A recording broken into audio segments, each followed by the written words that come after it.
And here we go. Go ahead, Wendy.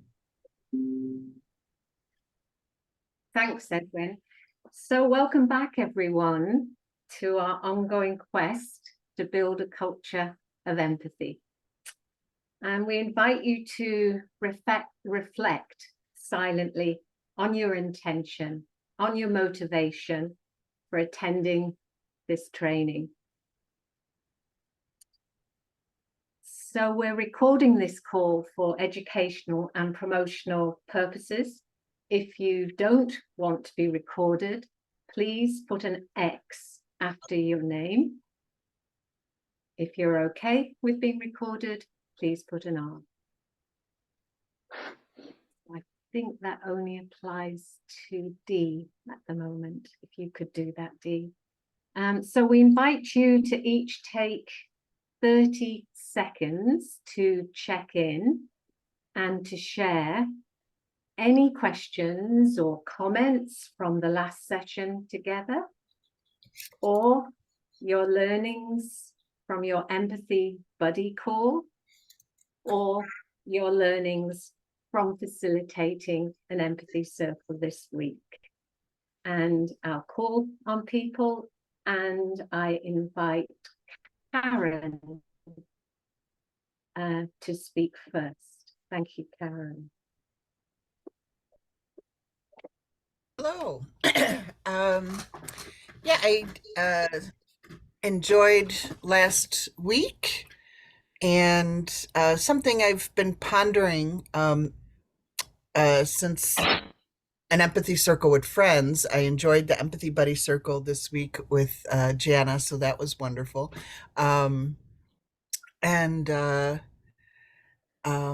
So I guess I'm wondering if there's a place where all of the information about empathy circles lives, like a book or a series of videos, and maybe that's it. It's on the website to kind of get an overview of things. I think I've noticed that people are sharing their experience of being empathy circles and being facilitator and so forth, and some of that stuff might be just personal, what people are processing and getting from it and so forth, and some of it might be kind of rules and guidelines as we're going along and advancing. So I'm just kind of wondering and noticing how I distinguish between that as I'm learning.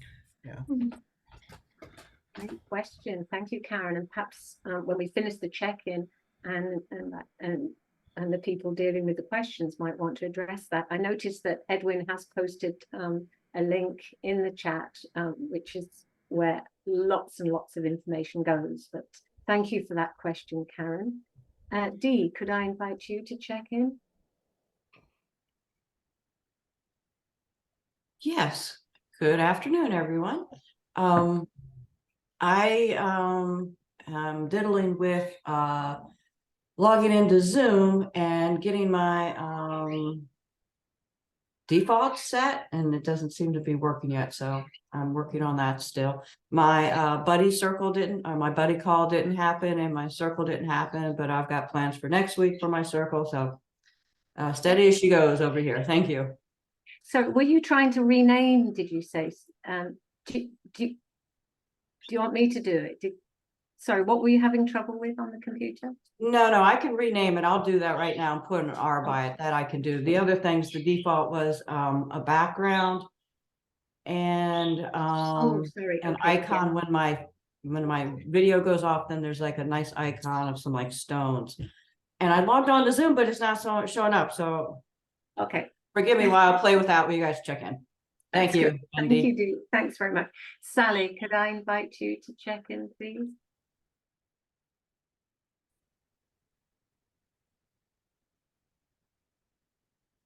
Hi, I'm here and ready to go. I've been doing this for almost. You look great. Can you hear me? Yes. Yeah. Almost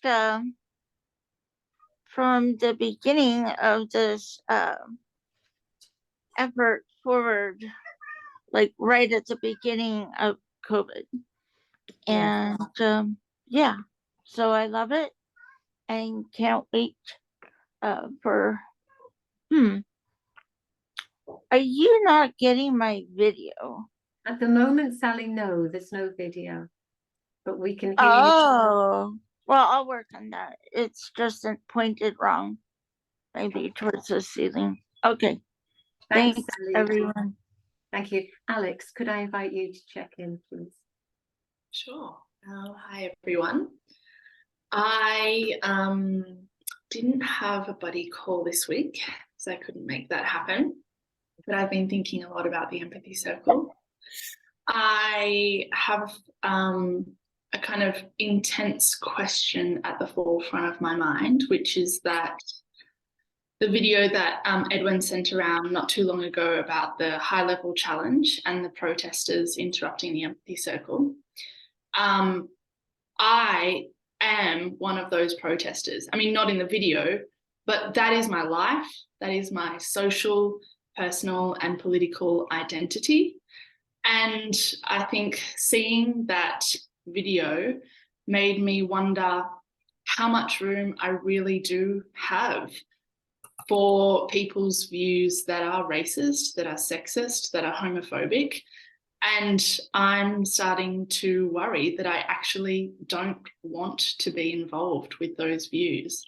And I might not have enough space for them to be facilitating empathy circles when that is the dialogue. So that's a huge dilemma that's at the forefront of my mind. And I'd welcome the perspectives of far more experienced practitioners. Thank you. Thank you for that brilliant question. Would it be okay if we parcel it with the other questions and just finish the check-ins? But, you know, we won't go away without having addressed that. Thank you so much, Alex. George, would you like to check in? For George and Jennifer, who weren't here, it's any questions you have or comments from the last session, any learnings from your empathy buddy call this week, or any learnings from facilitating an empathy circle. So George, are you able to check in with us?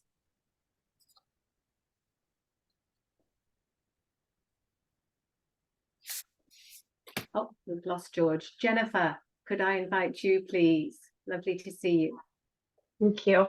Let's see, checking in. I think I have a bit of frustration coming into this group today at my circumstances, and usually things don't get under my skin. So it's an opportunity to look at that. But just getting the challenge of getting on this platform at this time, it occurs to me that I really do need to start a good 10-15 minutes early, because when I get in a space of like frantic my brain completely shuts down. Yeah. And so then I get more frustrated at, you know, the structure of things and links everywhere, and I just haven't bothered to give feedback on it just because like I haven't. But yeah, it's good. I'm here. I'm happy to be here. I had an amazing buddy call. My buddy, you guys may have heard of him, Larry Lawhorn over there. He's a pretty good buddy. So we had, and sorry for my putting a turd in the space, but and it's all on me. I'm just dealing with the impact of being late to this, and my father texting me, and I see a love on the screen. I don't know, how do you do that? That's cool. Oh, he knows all the techie things. So anyway, we had a great call. It was really magical. It was very cool. And I'll stop there. Thank you for sharing, Jennifer. Thank you. George, could we invite you to check in? Yes, I'm a bit late, but now I'm here. So yeah, right now I had a little bit of headache, but it's fine, I guess. And yeah, the week was fine. We had a buddy call with Katie, kid, and yeah, it was really nice talk, and interesting process of talk. Yes, and unfortunately, I didn't have the possibility to do some empathy um, circle or dialogue with someone. So that's it. Thank you, George. Thank you. Thank you. DJ, could I invite you to check in, please? Yeah, I'm DJ. I'm calling from Florida. I had a great buddy call with Sally. She and I have like the exact same kind of tempo. I always think, oh, when I'm with somebody, what kind of tempo do they have? Does it match mine? Do I need to slow down, speed up, or whatever? It was just perfect with Sally. She and I were both being very efficient, and my phone kept acting up and all these crazy things. But we had this amazing buddy call, and so that was beautiful. I was in an empathy circle with Jana and Larry, their ethics, about it wasn't gratitude. What was it, Jana? It wasn't gratitude. What was it? Delight, rejoicing. Oh, rejoicing. Yeah, which is, great because I rarely think of it. So it was wonderful. And I met with Edwin and he is designing about the incredible Santa Barbara adventure that's in front of all of us empathy circle people. I think that it's very open for everybody to come in and, just, it doesn't matter if you don't have experience with empathy circles, just come and contribute your ideas because it's such a phenomenal thing to have in front of us right now. And that's it. Thanks. Thanks, DJ. And I love that the word delight. It's almost impossible to say it without smiling. Cara, could I invite you to check in, please? Hi everyone. I'm coming in from Washington State, and I had a wonderful buddy call with the wonderful Miss Ruth. Had a delightful time. I have to leave right at noon 30 today because I have a micro reflection right after this. So apologies for bouncing out right at the end. And I'm in a very happy place today because I got measured and I grew 2 inches. For the first time in my life at 40 years old, I'm over 5'2". I'm 5'4". So I'm just kind of like, thank you. I'm very excited about this today. I'm just glad there's more of you, Cara. It's just great. Could I invite Jonathan, please, to check in? Thank you. I really appreciated some criticisms that I got last week, and so I thought a lot about the 3 issues that were brought up, and I plan to address them. And my apologies to Dee. We tried to connect on our buddy calls, and both of us had conflicts. Lastly, I learned, I discovered a new word this week, or a new association. It's called collaboration. And I think that's just a wonderful word which describes what empathy can allow us to do with other people, and that is collaborate. Thank you so much, Jonathan. Brenda, could I invite you to check in, please?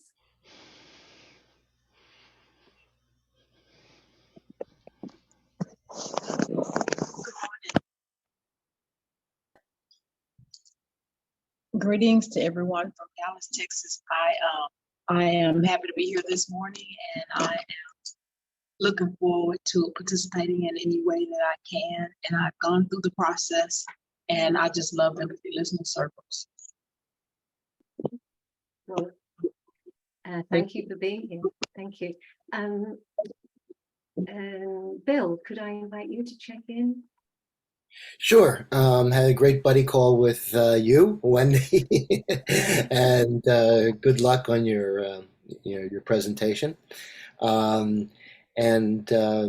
Yeah, I've been working on an empathy game, and also been working with Jonathan, Empathy in Schools, and really enjoying the struggle. Thanks. Oh, and Edwin, DJ and I need co-host. Thanks. Thank you, Bill. And Anne, could I invite you to check in, please? Thanks, Wendy. Yes, I missed having a buddy call this week. I was actually quite looking forward to it, but it didn't work out with my partner. Hopefully we can have one another time. I've enjoyed 2 empathy circles this week, both fairly small, but really good because they feel like they're being supportive, exploratory places. So it's good to be able to be participating in that and helping to get that to be somewhere for people to come to. Thank you. Thanks. Kathy, could I invite you to check in, please? Yes, yes. Hello, everybody. I'm the 3rd Texan on the call behind Linda and BJ. I think that's quite significant. And I had a buddy call with George. It was just very heart-opening. And it's what it's done for me is when we're connecting with somebody for the first time, to be truly deeply connecting is a great way to meet somebody and have a first conversation with someone. So I really appreciate that this process offers that. So thank you, George, for our call. It was very heart fulfilling for me. Thank you. Linda, could I invite you to check in? So glad to be here. Missed the first 2 sessions. I'm in Fort Worth, Texas. And this, I think we're having a heat wave today. We're probably up to 41 degrees. Yes, the freezing weather. I was in Memphis for a family issue. The weather in Memphis was the same here. And as soon as it got above freezing, I got back on the road and drove back. So there is, climate change is real. That's all I got to say. So I am so glad to be here. I miss participating and all is good. We're very glad to have you back, Linda. Thank you. Larry, could I invite you to check in? I had a wonderful buddy call with my daughter, Jennifer. And ironically, this morning I had interesting computer technical problems starting for my 9 o'clock call this morning on the East Coast. At about 8:30, I turned on the computer and it took until about 9 o'clock for it to boot up. And it worked all the way through the first session for an hour and a half. Then when I logged into Zoom on this Zoom meeting, as soon as I turned on the camera, it froze again. So we got to reboot it again for another half hour and be on the phone for a little while. And I'm so glad to finally be back on the PC and almost in the immortal words of well, I'll just skip those immortal words. Glad to be here. Thanks, Larry. So many things to test our patience. Thank you. Edwin, would you like to check in? Yep, and I'm working at the background here trying to create the room, so a little bit distracted. The empathy center that we're developing, a physical place in Santa Barbara is moving along. We held a visioning circle on Monday and starting a visioning circle on Fridays now. We just had one yesterday. And I'm going to be inviting everyone in this cohort to join us in a Friday visioning circle about how do we build a physical empathy center at this location. So I will be sending more info about it. So pretty excited about that. And yeah, that's it. Thank you, Edwin. And just checking in myself, had a great buddy call with Bill, 2 wonderful empathy circles this week, the European one. It's on a Wednesday, it's just great. And then the one that Edwin mentioned. Yeah, just so powerful to try and envisage a physical place for culture of empathy. Is that everybody who's checked in? Anybody I've missed? Oh, Jana, sorry, darling. Over to you. I'm happy to check in last. I really love that, and it's okay. And Karen and I had a really nice call, and we spent an hour on a buddy call talking about decluttering, which is a topic that we both love. I'm a Marie Kondo fan, and Larry and I did a beautiful empathy circle on ethics and empathy, conversations that matter, on delight and rejoicing, and people are showing up, new people are showing up, and old people are showing up, and it's really fun. So we love doing that. Rejoicing, Jana. And Ruth has given her apologies. She will be joining us shortly, actually. So I'd like to thank everybody, and I'll pass on to Bill and Anne to answer the feedback questions. Thank you. Great. Okay. So the first feedback question is recommendations for topics, and generally, without going through an exhaustive list, current events is very good. Things that are, current for people and present for people, plus, excuse me, enduring themes like democracy or diversity or, racism, whatever you want to talk. We've had one with cops and things like that. So I would say, find your group and find a topic that might engage them. And Anne, anything you'd like to add? Yes, I think it's exciting being able to play around with topics according to your target group of people or the group of people that you hold circles with, and finding like an open question. But I found that there are so myriad of different topics to use, but always worth remembering that we have a default and you can have a circle that is just about what anybody has on their mind at the moment, what's uppermost for them, and a reminder to include that. So if you're facilitating, always give people the option to have that for their time. Great, thanks, Anne.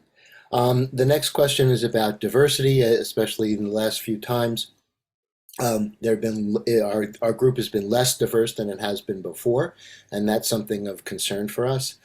I will say that for some reason, LinkedIn tends to be more diverse than Facebook. I don't know why. And so we certainly, when we were promoting on LinkedIn, that helped. I will say that, Linda and Brenda are back in. We've also had Samuel, Osu, Gary, Anish, Sayathan, Linda, Dwayne, Brenda, Tiffany, and others from India, and also not to mention the Eastern Europe, like George. So we do reach out. I know that Edwin has gone and we set up the empathy tents. I know Edwin has gone to an African American church near us. So it's something that we try to do, and we will continue our efforts there. Anne, anything else? I think how you promote it is important, and for all of us to encourage people to come, to go to them, and that's the way to have diversity. And I suspect when we've had people with more diverse people within the group, and they are inviting and proactively in getting people that they know to come along, this is what makes a difference too. Otherwise, I think we need to keep thinking about it and have it in mind. So thank you for raising the issue. Yeah. We don't have as many trainers, diversity of trainers in this particular cohort as we have in recently. So maybe it's something to do with that. Yeah, and I will say that whatever, one of our basic core values and premises is the commonality of all humanity.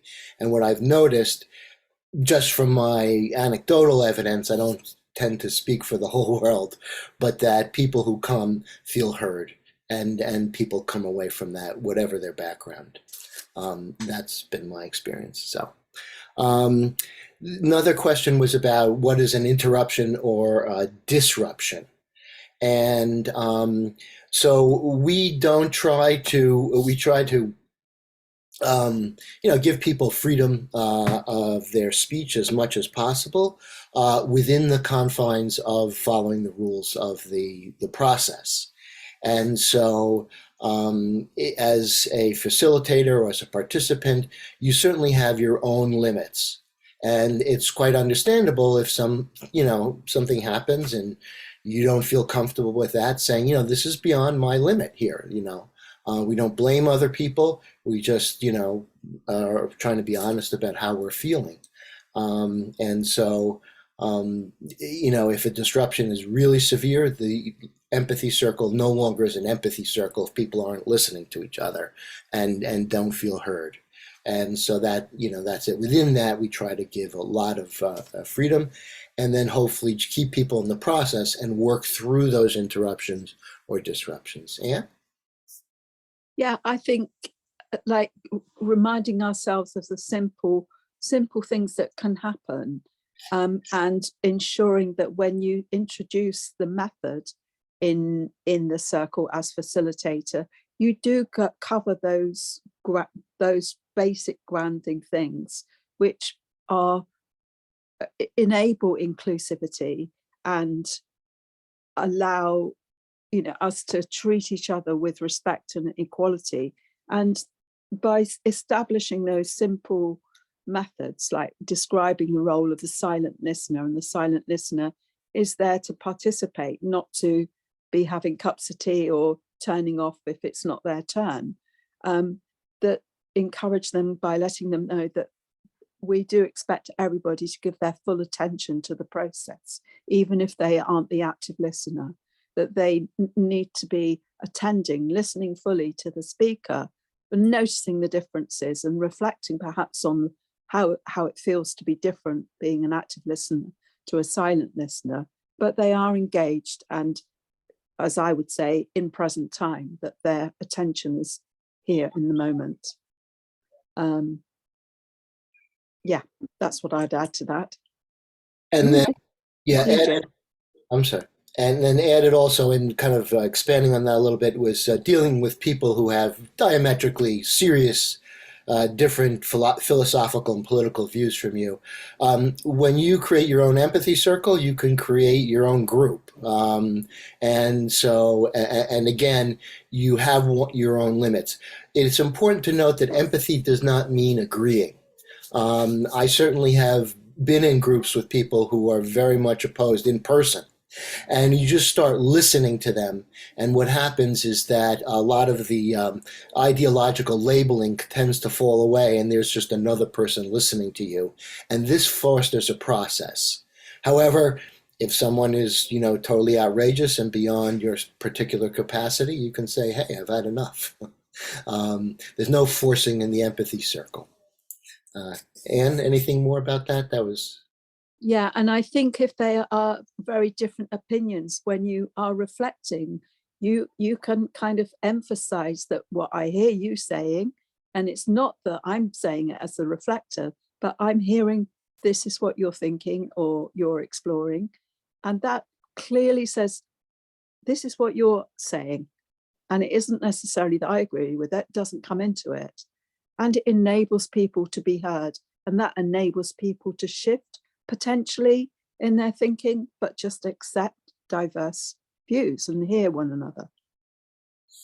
Yeah, thanks, Anne. And then finally, how about the question was, how do you integrate these skills into your life? And the metaphor we use is that this is like exercise. You don't run once and say, okay, I'm done with the rest of my life. And so as you practice this, there's a natural evolution. And that's what we're trying to start with people, a process, not to judge or something like that, but start where you are, start listening to other people. And I think you'll be very happy with the results that occur. I would say for myself that I am more quickly to reflect. I slow down as far as responding or being triggered. And I just find that this is a process. And it kind of integrates seamlessly. And, and I feel that it's benefited me in my relationships and my social interactions out in the world. And so I keep on, I'm going to keep on practicing. Anne? Yeah, and I think that when by gradually introducing it, and it's easiest to start by listening and listening more and occasionally reflecting, and then to move to including speaking in such a way that that person can reflect back or listen to you, that you can lead in assisting other people to be good listeners and begin to sometimes reflect. And I've noticed with my family that when things get a little bit tricky in a conversation, then that is when sometimes I notice that there is a slowing down, and sometimes they will reflect back to me just like spontaneously because I've been doing it more, and it tends to just gradually integrate more. And I love the way Bill said, it's like we need to exercise these muscles, and the more we use them, the better we get at it. And we lead by modeling and by example to create this change that we're hoping to make in the world. Okay. And if there's nothing more to say, we don't take too much time. If there's another burning question, we can try to address it quickly. But if there's not, and I don't see any hands or anything. Sorry, Bill, there was Alex had a question. We just should move on. Okay, sorry. Sorry, Okay. because we're at already the half-hour mark, so we're kind of going to be losing time for the breakout rooms if we don't move forward. Got it. Okay, so then I'll pass on to Kara, who will do her breakout room description. I can copy, and if that transferred well, good job, me. Okay, so we're about to go into our breakout rooms. We're going to yet again practice facilitating a short empathy circle.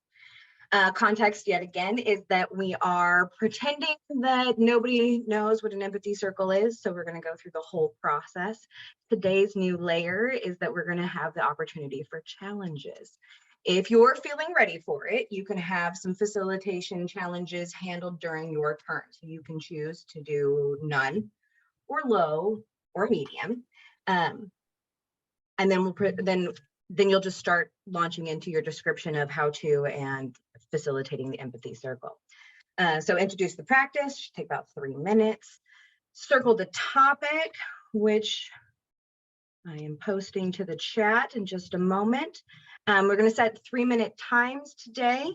Again, the facilitator is the first listener, and then take time at the end of each round for a little debrief. And then we'll repeat with each person.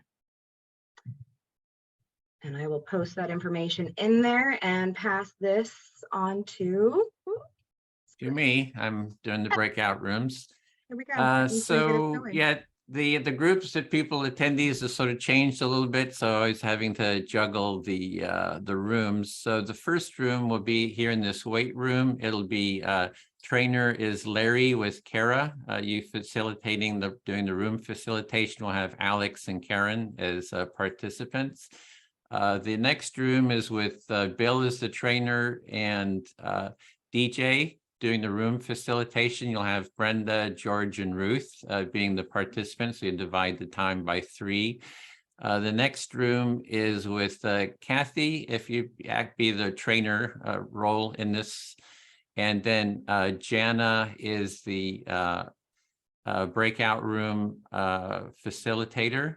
And Dee and Wendy, you get, if you could be the participants. Wendy, you'll be just doing the participant role this time, just because of the amount of people we have. And then the next room is Anne with Linda doing the room facility. Anne being the trainer with Linda being the room facilitator, and Jennifer, Jonathan, and Sally just doing the participant role. Yeah, so that's it.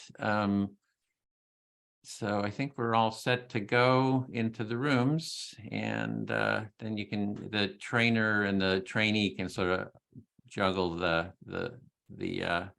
times in each room. So here we go into the rooms. We have about an hour and a half in these rooms, and I'll try to give, if I remember, a 10-minute heads up before we come back to the full room, full group again.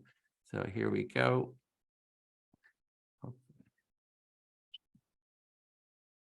Got it.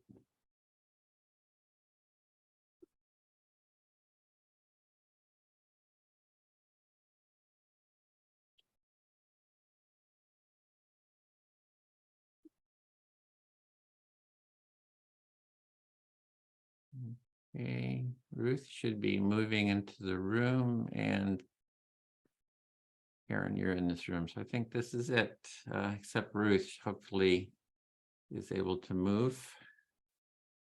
Sometimes it takes a moment or two, and I'll be in this room with you all.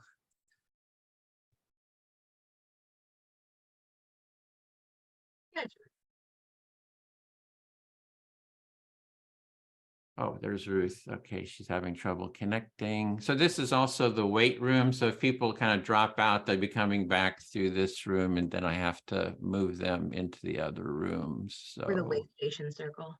I will move her to room 1. That was Ruth. Looks like she's having trouble kind of with her connection. Okay. You're up, Kara. Yes, hello. Good to see everyone today. Ruth, can you hear us all? Ruth is not in this group. Not really. She's actually in another group. She was just having trouble making the transition. So she's actually in another room. We got Alex, we got Karen, we got Larry, and we got Edwin. Here we go. So we have 2 participants. You can divide the time by half, basically. Yeah. For Alex and Karen. Yes, more time, more better. Today is challenge day. So we start right off on doing these and launch you right into day 2. You're facilitating your first circle. Now we're giving you another opportunity to level up right away. So you don't have to. If you're like, I just want to make sure I get this timing thing down. That's cool. Like, nobody's mad about it. But if you want, you can have us throw a little challenge at you. And that can, like, we listed some of them. Did you guys watch the video? Yeah. Perfect. So you saw what some of those might look like. So you can either do none, a low level, or a medium level. We're not leveling up to a hard level yet today. So just a medium or a low. And does one of you have a preference on going first? I would say I have a preference on not going first. Sorry to jump in there, Karen. That's okay. I'm fine with it. And since the 2 of you will go longer, which means 45 minutes, right? I have that just under. It's gonna be more like 40 minutes. And we'll stop at 35. So we should be able to do 3 to 4 minute rounds and still have time to break out at the end after everybody's had a chance to chat. Does that sound good to everybody? All right, Karen, take it away. What was the time you suggested for each participant, please? I think 4 minutes. For each facilitator. So we'll do 35 minutes, which should leave us 5 minutes for a breakout because we're coming in just a few minutes shy of our 35. Got Yeah. it. Thank you. Thank you. Okay. But before we start, am I supposed to tell you what challenge level I'd like before we start? Yes. Okay. Yes, you're on the ball. Very good. I'll try a medium. Why not? Why not? And the challenge is only coming from Kara, so you're the only person doing any challenge. So I just Okay. All right. So you know where it's coming at you from. Okay. Okay, welcome everybody to Empathy Circles. Some of you may know a little bit more about it than others, so we're just going to start as if no one has ever been in an empathy circle before. And you'll have a chance to ask a question before we actually start the first circle. But there are a couple of roles. The speaker, the active listener or reflector, and the silent listener. So everybody in the room is always in one of those roles. And together we hold the space for the empathy circle. So when it's your turn to speak, and after we go through the introduction, I'll ask for a volunteer for the first speaker. You talk about the subject or anything that's alive for you. And you talk for, I think, are we going 3 minutes or 4 minutes? I'm confused now. 3 minutes apiece? Okay, so for 3 minutes apiece, you talk, but you also give some pauses every couple of sentences or so forth, or when you're done with a thought, so that the active listener can reflect back what they're hearing you say. So give them a little bit of chance to get what you're saying in chunks. And the object of the whole of the empathy circle is for the speaker to feel heard. So when you're hearing the active listener reflect back, really notice that and let them know if you feel heard, or if there's something that they didn't quite catch, or something that didn't quite feel right about what you meant or said, then you can give them that feedback at that time. So that also gives us all permission to just be at whatever level we're at and not to worry about doing anything wrong. We can correct each other as we're going along and self-correct. And then again, the silent listeners, those who are not the speaker or the listener, are just going to listen in the group and practice listening, maybe get some tips from what the speakers and the listeners are doing and so forth. The other thing I wanted to mention is that when we have a volunteer speaker, then they choose their listener. And then when they've done their 3-minute segment, then the person who is listening becomes the speaker, and then they choose their listener. So we go in cycles like that until our whole segment time is up. I think that covers it. Does anybody have any questions before we start? Okay, who would like to be our first speaker?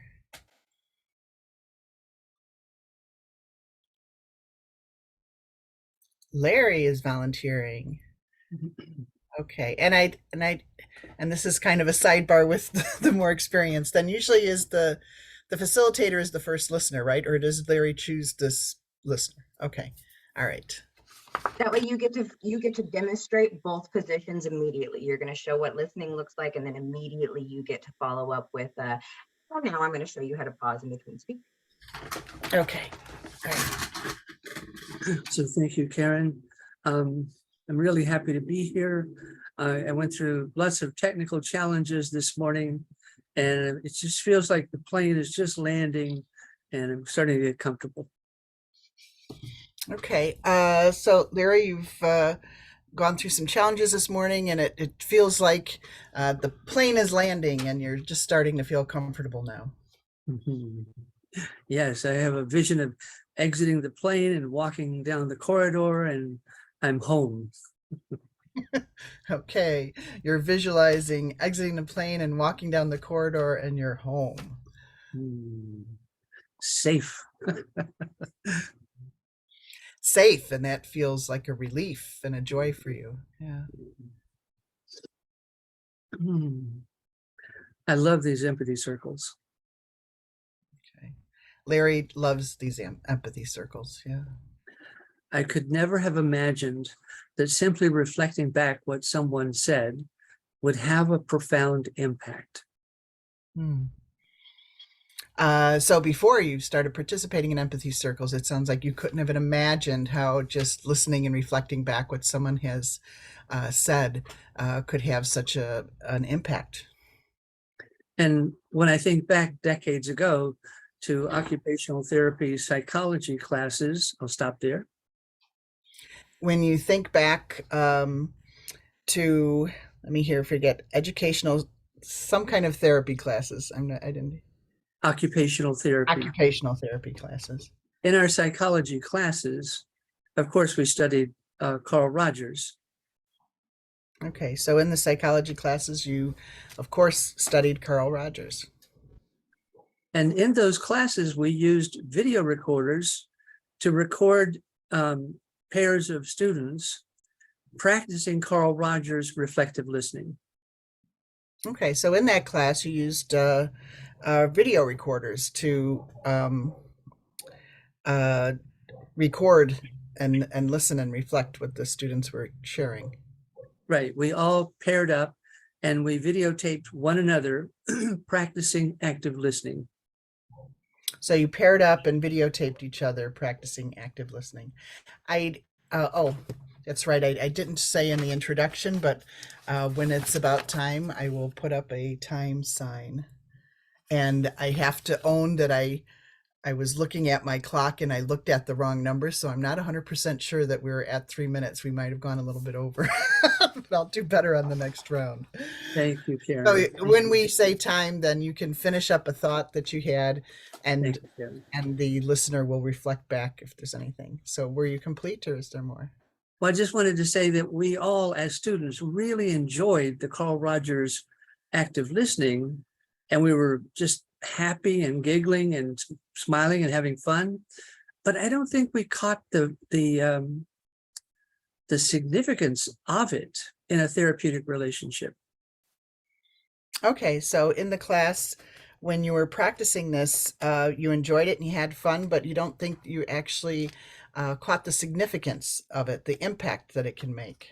Thank you, Karen. I feel fully heard. Thank you. Great, thank you. And if you'd like, I can do the timer on screen if that would help. 3 minutes. If it's up to you. I'm going to take you up on that offer. All right. All right. Happy to do that. Thank you, Karen. One other thing that I forgot to mention in the setup is, since we're all practicing, some people are more natural at having pauses than others. So if a speaker is speaking and they're not giving a lot of pauses, I'll put this sign up for pauses just so we're not really interrupting you and giving you that notice. Okay. Okay, so now I will be the speaker so that people can see an example of being the speaker. I will choose my listener. Alex, would you like to be the listener? Listening, Karen. Okay.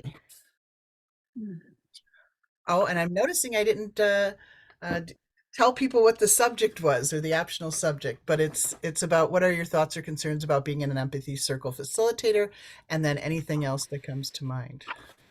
Okay. All right, so my thoughts and concerns about being a facilitator. So I've already demonstrated making a few mistakes and just rolling with it. So I've had that thought, but there's always still a little bit of pressure to try and do things well and have things go smoothly and so forth. But I think for me, so much of the empathy circles is about being human together. So I'm not terribly concerned about making a mistake because it just demonstrates that I'm human. So Karen, you're talking about some of the things that come to mind and challenges that maybe you've considered when thinking about facilitating an empathy circle. And through the practice, you know that making mistakes can be part of the process. And although that might be a concern, in some ways, it's also a good demonstration of the humanness and the way that some of these processes just naturally are a little bit messy or not always perfectly smooth all the time. Yes, thank you. Yeah. And sometimes I don't know about this because I'm relatively new at it, but in other things that I've been a part of, making mistakes and owning them and going forward actually puts other people in the room at ease, that they don't have to be perfect. And so I also, I suppose that gives me a little bit more of a permission to just roll with things as best as I can as well. In some ways, the process of acknowledging perhaps the imperfectness or the way that mistakes can just happen is leading by example, because others then also feel a sense of permission to not get everything right all the time. Yes. And sometimes it can cause people to be at ease, and it's also a different way of learning, because sometimes somebody might notice, oh, she forgot this or she forgot that, and so then how do we do that amongst ourselves in the room? So it's also giving an example of how do you self-correct and get good at that. Yeah, what you're doing here in the empathy circle is almost like a microcosm of what you would want to do out there in the world, in that you allow yourself to make mistakes and have people experience those mistakes. You demonstrate accountability for them, and that can put people at ease and give people a way of doing that for themselves. Yes. I feel heard and I feel complete, so we don't have to go right up to the time. but it looks like we actually did go up to the time. Okay. All right. So, Alex, now that you've been the listener, now you can be the speaker and choose your listener. Sure. Cara, are you part of the empathy circle? Yes, you are. Okay. Cara, will you be my listener, please? So, one thing that happens to me when I sit down at this time on these particular sessions at 1 p.m. on Saturday afternoons is that all of this internal dialogue literally starts coming out of me. And just even in the check-in and in the first few minutes, I feel like I've written like a page of all of this internal stuff about my life and my values and my processes related to empathy. So I hear that you are noticing that in these coming into these spaces, that everything that you've been holding on and thinking about and chewing up inside your brain just comes out so easily. It's like a novel. There it is. Yeah, and it's more that like perhaps this particular experience gives me some content to think about that I maybe don't think about in other areas of my life. And so I have to think about my relationship to empathy when I come to these empathy circles. And there's a lot that I have to say about that. So I hear that this space allows you to look at your thoughts through empathy. And that just changes a little bit how they are and brings up even more thoughts.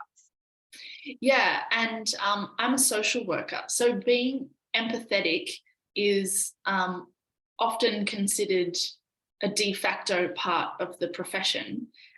And yet I don't know that I've fully interrogated my relationship to empathy enough. So as a social worker, there is a expectation of empathy, but you're not sure that, well, you've had it, that you've really dived into it. Yeah, and I'm starting to feel concerned that perhaps my relationship to empathy is not as broad or as inclusive as what I might hope it is. And that raises some concerns and anxieties and questions in me. So I hear that in diving deep, you are starting to see some of the spots where maybe your empathy isn't as strong as you thought it is. And it's kind of like little red flags popping up. Yes. And, to like really label it in a, maybe in a somewhat non-empathetic way for myself, I would maybe say like, I have kind of selective empathy and don't feel skilled enough at this point to extend my empathy to places where I know it's missing. So I hear that you're recognizing that you have some selective empathy and that you may not be ready to open yourself to be empathetic with some folks. Yeah, and I don't know if it's that I'm not ready or if I don't have the tools or the skills yet. And so you're not sure if it's that what I hear is that you're not sure if it's that you're not ready, or is it you just don't yet have the tools. Yes. Thank you, Cara. I feel fully heard. I will speak to Edwin. Will you be my listener? Listening. Wonderful. So I love this whole empathy circle facilitator training process because it does bring so much up in what we do and how we do what we do and why we do what we do. You really appreciate this training because it just brings up so many different issues of how we do what we do and why we do what we do, and you're really appreciating that. I some of the things that I do in my opening when I start is to address some of the things that just came up is I have one rule in all of my Zooms, and it's that I will never expect you to be perfect, so you don't get to expect me to be perfect. And sort of an attitude you have, and you make it, you explicitly say that you don't expect others to be perfect because you're not perfect. Or you don't have that expectation. Oh, because I'm not perfect. Yeah, no, that would be 100% accurate. Yeah. You can say that again. Yeah, just that you're not perfect. That's 100%. That's accurate. Yeah, so that really hit the mark. Yeah. And the more I get comfortable with not being perfect, the less I'm irritated when other people don't live up to my expectations. So the less you're sort of trying to be perfect yourself, the less you're kind of judgmental of others who aren't living up to your expectations. Yeah, and I think that does allow them some freedom. You know, if I'm giving them grace, they can feel that kind of holds a space for them. So that attitude gives grace to people, and they can feel that you're holding space for them. But I don't do it for them. I do it because I need to give myself grace, because otherwise I could lose my mind. Yeah, you're not doing it for them to give them grace. You're really doing it for yourself, because if you don't give yourself grace, you're just going to lose your mind. Yeah, I do this with my toddler a lot. Probably most of my empathy learning comes from now being a parent and having to parent myself so that I can parent somebody else. So your real learning is really taking care of yourself or parenting yourself, because you have a child you have to parent, and so it's really, you're seeing that it's really about you. Like you fight with a toddler. Like what do you think is going to come from a fight with a toddler? And yet I find myself doing it, arguing. Yeah, so you just find yourself like fighting or arguing with a toddler, and like, what's this about? With toys the other day, he was like, well, this is my toy, and I was like, well, actually, fun fact, my parents let me know this, and so I'm going to let you know, you don't actually own anything till you're 18, so that's mommy's toy, and mommy is sharing it with you. Yeah, so you had a little argument with your toddler. It said, this is my toy, and you're arguing. It's like, no, actually, until you're 18, it's all mine. And like, he cares about loss. And about what? Like, he cares about loss. Yeah, like, well, he doesn't. What does he care about losing? So I had to learn to let go of what I needed him to know and just get down to what he needed to know. Yeah, so you just needed to really let go of what you needed to know and just really be focused on what he needed to know. So kind of have that sense of awareness of where he was and what he needed to know. Yeah, so we're really just get down and empathize with him on why he wanted his toy and why it was important for him to have his toy. Yeah, so you really try to get down at his level of why this was important to him, why he wanted this toy. So you're really trying to understand where he was coming from. And Kara, may I say something? Yeah, thank you. I'm enjoying the conversation and your sharing, but we're a little bit over time now, so we want to keep the time equal among people as I best. feel fully heard. Thank you. Great. Okay, great. Then I'll speak to Larry. Ready. Yeah, I think I was sort of wanting to address what Alex was saying, that she saw the video of the, really intense, high level. It's like even higher than high, I'd say, of trying to mediate within a almost a virtual riot. So I wanted to kind of address that. So Edwin, I'm hearing you say you'd like to address what Alex brought up earlier about the low, medium, and high. And the high level example in the email is a video of a very calm dialogue, sarcastically stated, between political factions and chants going on, and you wanted to address the issue that went on in that high level challenge, living live, bigger than life challenge. Yeah, so what we try to do in the training is like, you can have no challenges, you can do a 1, you can do 2. So we don't try to throw you into the deep end right off the bat. It's like, progress at your own pace of what you feel comfortable with. And so, it's a continuum in terms of what you can, the level of challenge that you can handle, and starts by taking small steps. So in the training, you want facilitators to pretty much go at their own pace, what they're comfortable with, so that they're not just completely shocked out of the process, but take it little by little, get used to the low challenge, the medium, and then at some point, you'll someday face the high challenge. Yeah, and I would say in terms of the sort of the mindset of addressing, like we're looking at the political, far right and the left, bring them together. And the way I look at it is when we're doing an empathy circle, we're teaching everyone how to do empathy. So we're actually teaching people. If you say, hey, I don't like you, I don't like what you value, but that you're bringing them into an empathy circle, you're actually teaching them empathy skills. So that's kind of how I kind of look at it.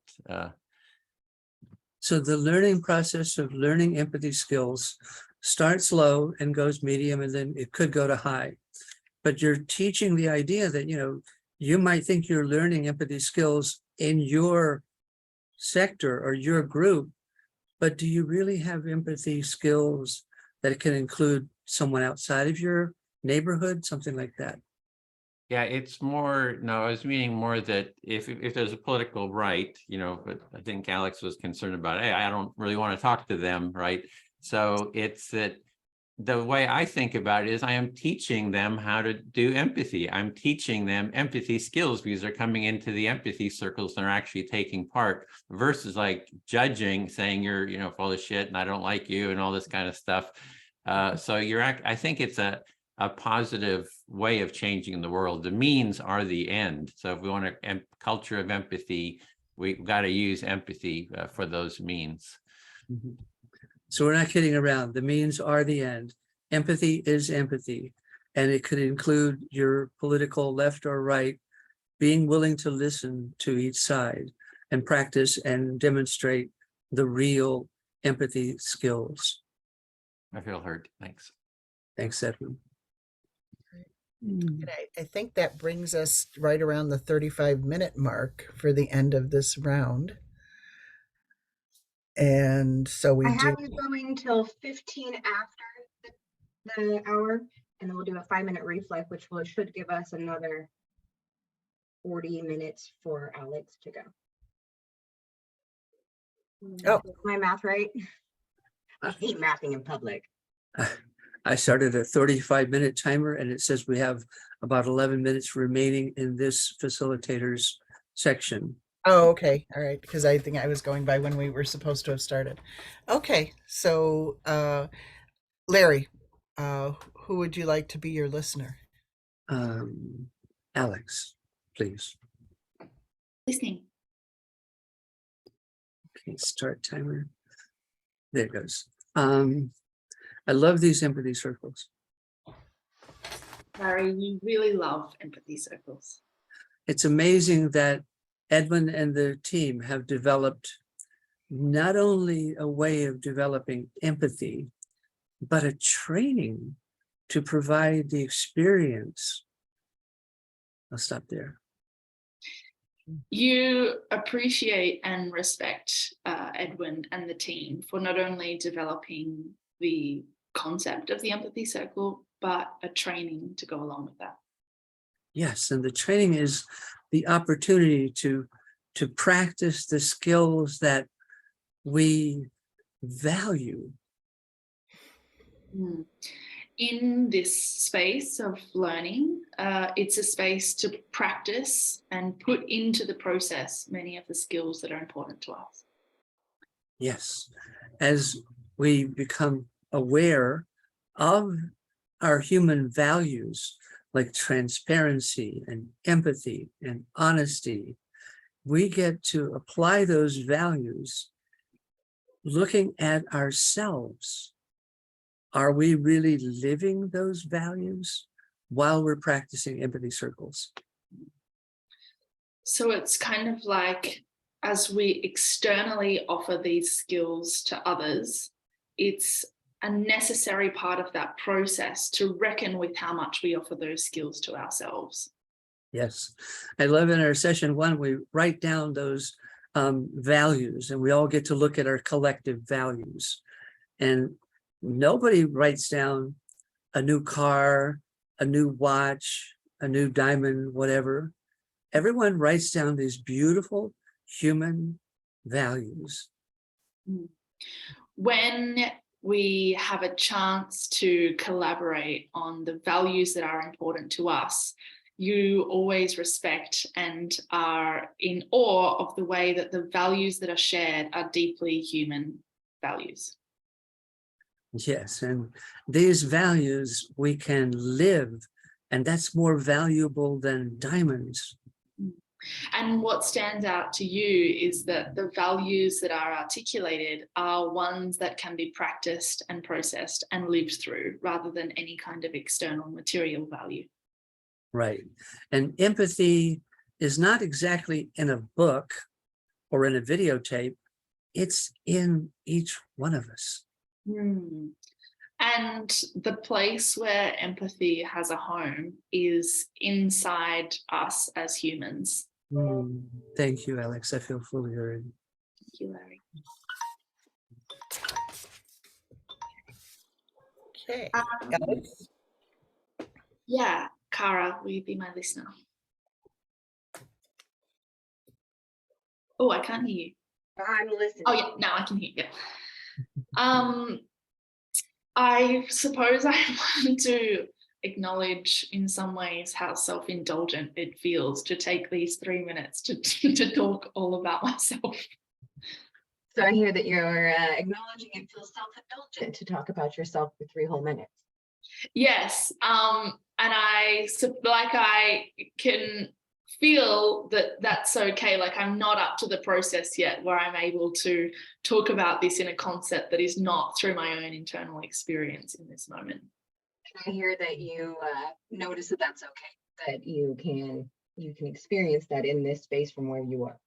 Yes, because there's a part of me that would love to engage with what everyone else is saying, but there's also a part of me which is like, I have to say more about my process and where I'm up to and what is happening for me in this moment. And so part of you recognizes where everybody's in a different place, and you look forward to doing that, but also right now you need to talk about what you're going through. Yes, thank you.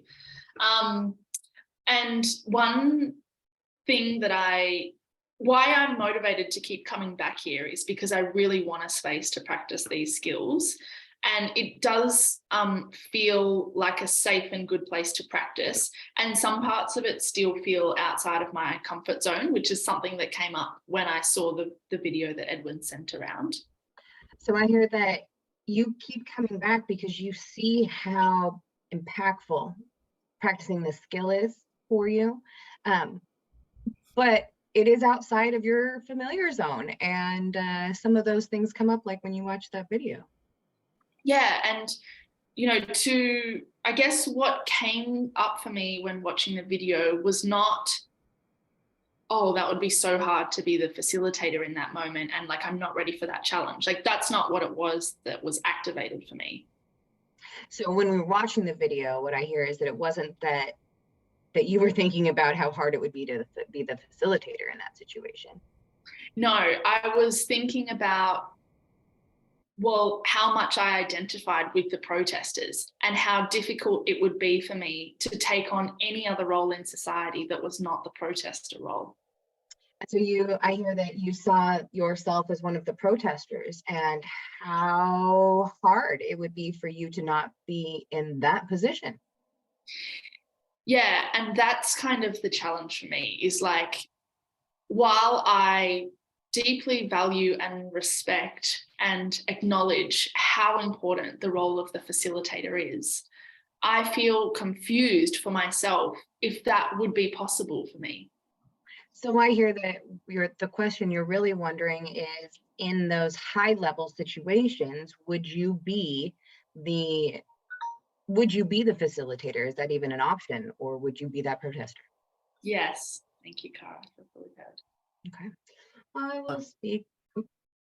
I just want to say we're down to like 4 minutes of the 35-minute time. Perfect. If you were planning to use those last few minutes for the feedback.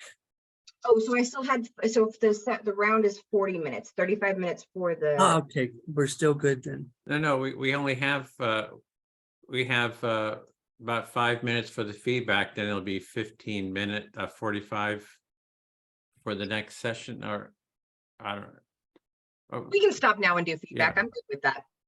yeah, I think what's confusing is we didn't start at the half hour, so we Right, went so I over a had us little 10 bit, minutes. so that Well, creates yeah. yeah. But I think if we, at 20 minutes after, if we start the next 35-minute timer, that should put us at 55 minutes, right?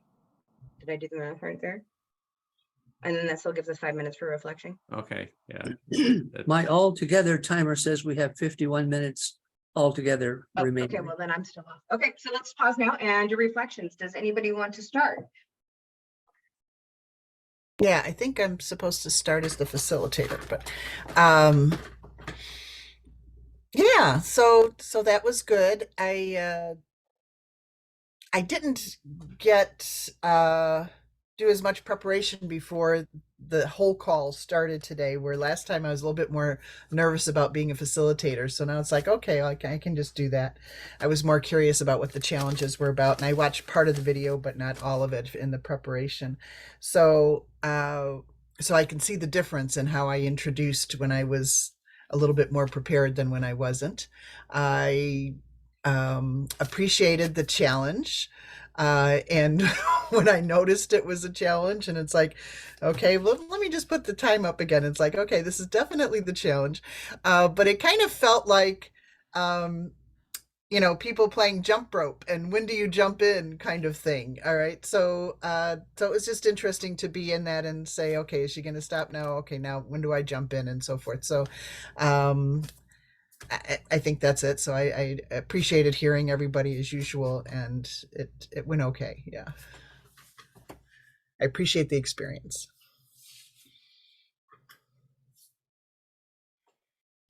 Share their thoughts, or I will go. Who would like to? I'll go ahead. I will do it. So Karen, I thought you did an amazing job. I would love to give you great praise. I noticed that you didn't do the circle topic, and I noticed that you didn't talk time. But then you reclaimed the space immediately, like when you noticed something was going sideways, so beautifully. And you really treated this as an opportunity to treat it like real life, which you nailed it. It was really hard to do the challenge. I was surprised on my end. This was my first time having to be the challenger. And it's distracting. Like, it's hard to do. I am so well trained by these circles that I was like, time's going. But you rose to the challenge. You did the soft start. And then because we did the medium level, right? So you were like, but also, and you did it beautifully. So you rose to the challenge. And P.S. I loved you using the room. So Larry's timer plus your little timer time, that was brilliant. And that's the feedback I have. I can jump in. I had no idea that the challenge was happening. So I was really grateful that I wasn't going first. And then when you jumped in, I was like, oh, right. Yes. I don't know. I guess I was like overly focused on listening. So Karen, I'm grateful to be able to follow your lead. What I liked about your introduction to the circle, Karen, which is something that I feel like I need to work on a little bit, is like, it didn't feel overly scripted. And sometimes I've been distracted about like, I have to have like the perfect 2 minute and 45 seconds blurb, and I have to say it in this order, and I have to like deliver it in this particular way. So it's kind of nice to know that there are, like, I liked kind of, it was just natural. And as things were coming to mind, you were adding them to your previous words and explanation. And I thought it was a well-facilitated circle, and I wouldn't know that you were in training. It sounds like you've actually done a lot of this. Thank you. Yeah, I'd just like to say, Karen, I was just blown away by how well you did this. It's really beautiful. And you, like Kara was saying, you rolled with the punches, so to speak. You just got back up and got on the horse and said, let's go forward. That was beautiful. Thank you, Karen. Yeah, I'll jump in. So it felt very calm, confident, clear, and I felt relaxed. So as a participant, like, oh, okay, I'm in good hands. So I felt pretty comfortable. Seems like you're enjoying yourself, which is nice. Sort of the mindset that you talked about, not having to be perfect, like, oh, it feels relaxed because of that. One thing I do find helpful is, posting the question in the chat. That's just, you might, that way people have a reference to it. I just posted it by, not to everyone, let me post that. So I just post it, in the chat. But I didn't, there it doesn't have the, and whatever's live for you in that version.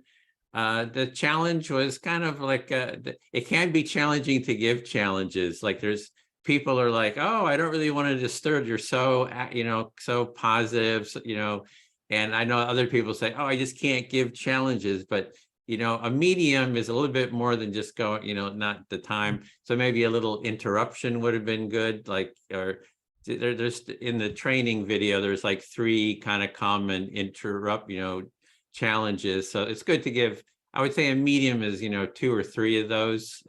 So a little bit tougher on the challenges. I was thinking of maybe I should interrupt, but then I didn't want to break the structure. So anyway, yeah, so I thought just, and then the circle itself, great topic and everything seemed flowed really well. So that's it. Okay, thank you all.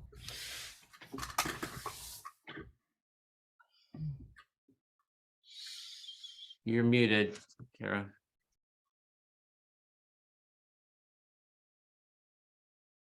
Okay. Breath, ready to swap. Alex, you ready? Do this. Ready. Okay. Well, thank you, Edwin and Cara and Larry. Which level? Oh, hit me with a medium. Feel free to challenge away. All right. Thank you, Edwin and Cara and Larry and Karen. It's wonderful to have you with us for this empathy circle today. And I know that people in the circle have got different levels of experience. So I'm going to start with an introduction as if none of us have done it, but I know that many of you might be familiar with this process from before. And one thing to kind of hold us as we go through this experience of the empathy circle is that in this process, we're not really trying to teach empathy. We're trying to give you an experience of what empathy sounds like and feels like. And the name is in the title. It's an empathy circle. So we'll be moving through a circular process and the roles will be changing as we move through the different parts of it. So it's helpful to know that there are different roles that we're all going to assume over the course of the next 45 minutes. There is the speaker, there is the active listener, there is the silent listener, and there's the facilitator. So I'll be playing the facilitator role, which means that I'll be able to respond to any challenges or questions that come up, and I'll be able to get us started by being the first speaker. The speaker will be speaking to the topic, which I'm going to pop in the chat right now, and that is, what are the thoughts and concerns about being an empathy circle facilitator? So you're welcome to speak to that topic, but you can also speak to anything that's alive for you as well. So don't feel limited by the specific words that are in that chat. And one thing to bear in mind as you're the speaker is that really what you want to do is bring frequent pauses into your speaking. So you might offer 1 or 2 ideas and then that will give, and then pause, and that will allow the active listener time to repeat back what they've heard you say. So if it gets to the point where your speaking is going a little bit longer than what might be able for the listener to repeat back, I will just give you a pause message like this. And that will help you just to remember to pause and slow down. So don't be too alarmed if you see that sign coming up. And then what's going to happen is that the roles will switch. So the listener will then become the speaker, and they will select the next person to be listening to them. There's no right or wrong order. Over the course of the time, multiple people will have the chance to speak and to listen multiple times. So there's no right or wrong in terms of who to select next. What if I'm not done talking? If you're not done talking, yes, thank you, Cara. That's a good question. When the time is up, we'll be working today in 3-minute time slots. When the time is up, it's an invitation to wrap up what you're saying. It doesn't mean that you need to stop exactly on 0 minutes, but it's an invitation to kind of draw it to a conclusion so that we can move to the next round. Just to finish off what we're saying, we'll be going for 3 minutes. Probably an important point to remember is that sometimes people feel like they want to jump in with a question, or they want to respond to something that the speaker has said. But it's important to remember that the process here is just about active listening and just about repeating back what you've heard. So if that comes up, I'll be here to support with that. But just to bear in mind that what we're doing today is showing empathy through active listening. Now, I might have missed something. Are there any questions that you guys have got about where to from here? No? Cool. Well, we can get started then. So I'll be the first speaker, just to give people an experience of what that looks like. Larry, will you be my listener? Cool. Yes, Alex. Thank you. Okay, so my thoughts and concerns about being an empathy circle facilitator are that practicing empathy is the ability to sit with people's thoughts and ideas without judgment.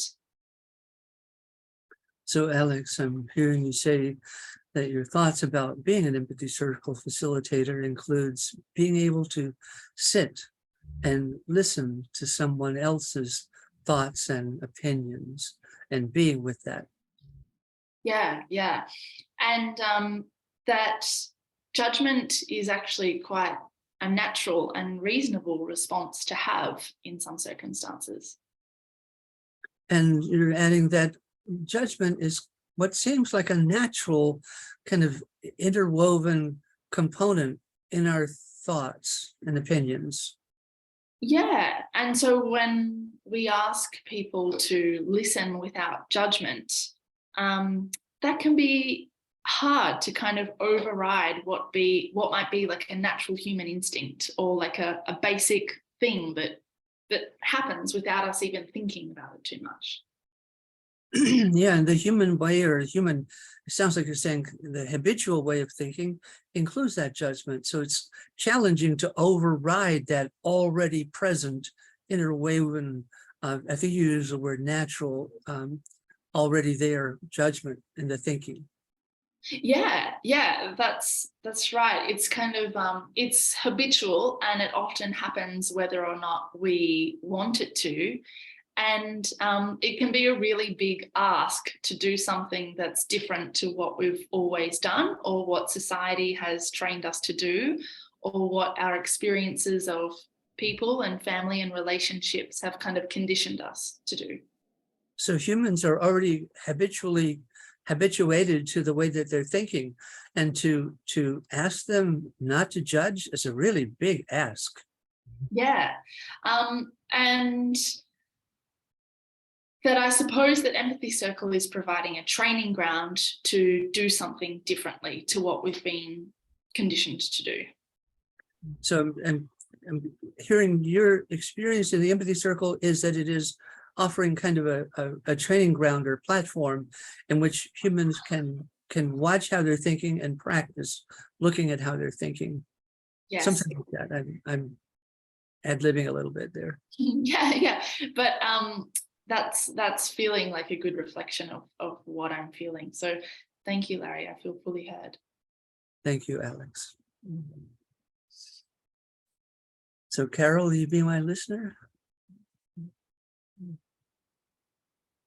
Oh, Cara, you're on mute, so you're invited to be the listener here for Larry. I'm listening. Okay. I love these empathy circles. I hear that Larry really loves empathy circles. I think it's phenomenal that someone has realized the value of reflecting back what someone says. Do you know who realized it? Cara, can I just jump in here? I just want to bring you back to the process of the empathy circle, which is rather than responding with a question, your goal here is just to reflect back what you hear Larry say. Right. So I heard that you're excited that somebody realized the importance of empathy. Mm-hmm. Yes, that someone noticed what appeared to be insignificant is really significant. So I hear that somebody noticed that what was insignificant is in fact actually significant. Mm-hmm. And then thought, hey, what if we practice that live with people? And then I heard, hey, what if we like practice that live with people? Yeah. And then notice that, wow, such a simple thing has a huge impact. And then I heard, and they're like, oh, look at that. It's impactful. Yeah, this thing they call empathy, it's like really an overlooked, kind of like an overlooked diamond. I hear that empathy is a diamond. So many facets. Yeah, it's kind of been like a diamond in the rough as we began practicing it and uncovering the facets of it. So it's been like a diamond in the rough as it's been processed and the facets are starting to come out. Mm-hmm. And then to go from that awareness of the value of empathy to putting together a training with roles to play. And I'm here to go from that to actually creating a process, a program, a training that allows it to play out and that you can practice it. And that the roles you play are in a sense equal because everyone gets an opportunity to play each one of the roles. It's the roles that allows each person to find balance, to be equal, because everybody gets to play every part. So we get to discover our equality, no hierarchy of domination. So here, that's how we discover that equality rather than the hierarchy. So empathy is the antidote for domination thinking. I hear that empathy is the antidote for domination thinking. Thank you, Kara. I feel fully heard. I will speak to Karen. I am listening. I tend to agree with everything Larry just said. So Kara tends to agree with everything Larry just said. I love empathy circles. I love the way that it's not just empathy that's like a diamond. It's like we're discovering ourselves as a diamond. Okay, so she loves the empathy, and it's not so much for her that empathy is the diamond, but we're discovering the diamond facets within ourselves. Yeah, empathy really does allow you to navigate a meat suit in a universe full of meat suits. Okay, so empathy allows you to navigate a meat suit in a universe of meat suits. Yeah. And for me, empathy allows, we're all full of hormone soup, but empathy allows you to be full of hormone soup and me to be full of hormone soup, and we can still have a conversation. Okay, so you're acknowledging that we're full of hormones too, and empathy allows for that, for us to be full of hormones and still have a conversation. Yeah, and so I come from some conservative farm folks, and I started a conversation with some of the family a few years ago, which had taken time, but progressed to an open conversation. Okay, so you come from a family of farm folks, and you started a conversation over time that took a while to progress, but it has progressed now. So last July, we went down to the family farm, and we went with plenty of tequila and whiskey. I had a conversation about how we're different, but also the same. Okay, so everybody met at the farm with some tequila and whiskey and had a conversation about how everybody's different, but also how everybody's the same. And several folks came into the conversation thinking, well, we're really different, like miles apart. And by the end, with a lot of empathetic reflection, the decision was we're about 3/4 of a quarter of a centimeter apart in reality. Okay. So some of the people came to the farm to have this conversation and thought that they're miles apart. They're very different from the people who are present. But after the empathy, I'm not going to quote your exact number, but very, very small apart, more alike than different. Yeah, and it was through talking it out that made that happen. Yeah, so it was talking it out that caused that shift and made it happen. I feel fully heard. Thank you. Okay, why don't I pick Edwin as my listener? Sure. Okay. Oh, I think I'm just kind of settling down and breathing after just kind of listening. And sometimes it's easier for me to listen than others. So that's part of the challenging being part of an empathy circle at all, just really challenging myself to listen at a different level and the different perspectives that can come forth and the different even professions and terminology and so forth, just kind of getting that down and being able to reflect back. So you're needing to sort of settle down to be able to reflect back, listen better. Yeah, yeah. Or I'm just noticing within myself that it takes, I guess, maybe about a half hour or so for me to just calm down and be at ease, even though I might look like I'm terribly at ease. I'm still just getting comfortable in the room with everybody and listening to everyone and feeling like I'm paying sufficient attention. It might look like you're at ease, but really in reality, it takes about half an hour to sort of relax and really kind of settle in and be able to listen to people. Yeah, yeah. So that really brings up a concern as a facilitator, because I feel like as a facilitator, you know, it's like you know, you kind of like take in a scene and you're this super listener as soon as you walk into the facilitator role. And so I'm just watching and noticing, is that a reasonable expectation for myself? And I think I saw that you know, again, I don't have to be perfect. I'm not in a role. I'm a human being among human beings.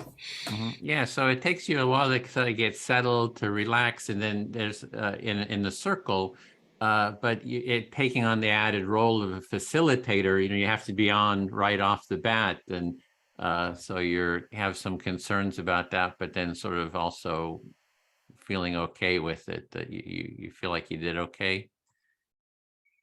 Yeah, yeah. And yeah, so you could say that empathy, or practicing the empathy circle process, is just kind of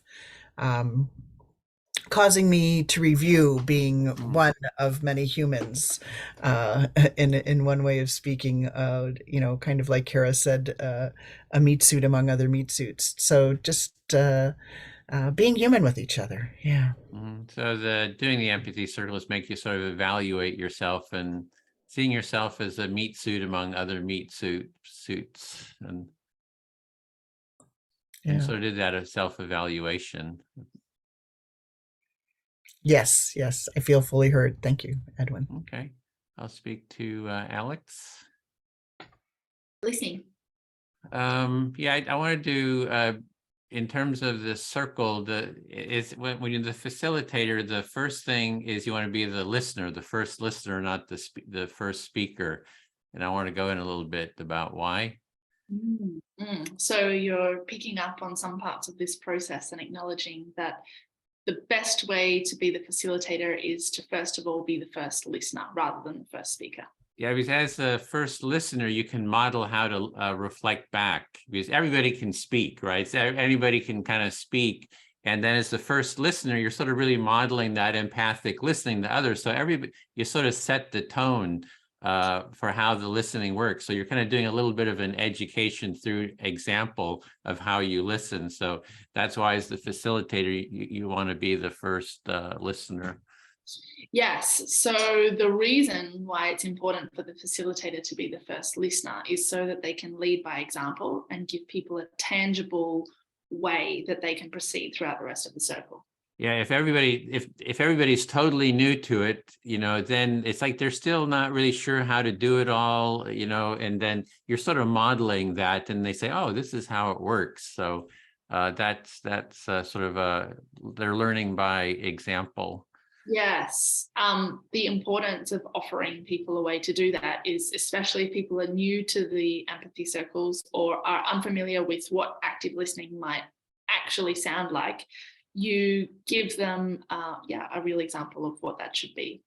And then as the second speaker, what I do is if it's like totally new people, I sort of have a sense of who can listen, who's going to have the most struggle in listening. So I will actually pick them so that I can help them to do the listening.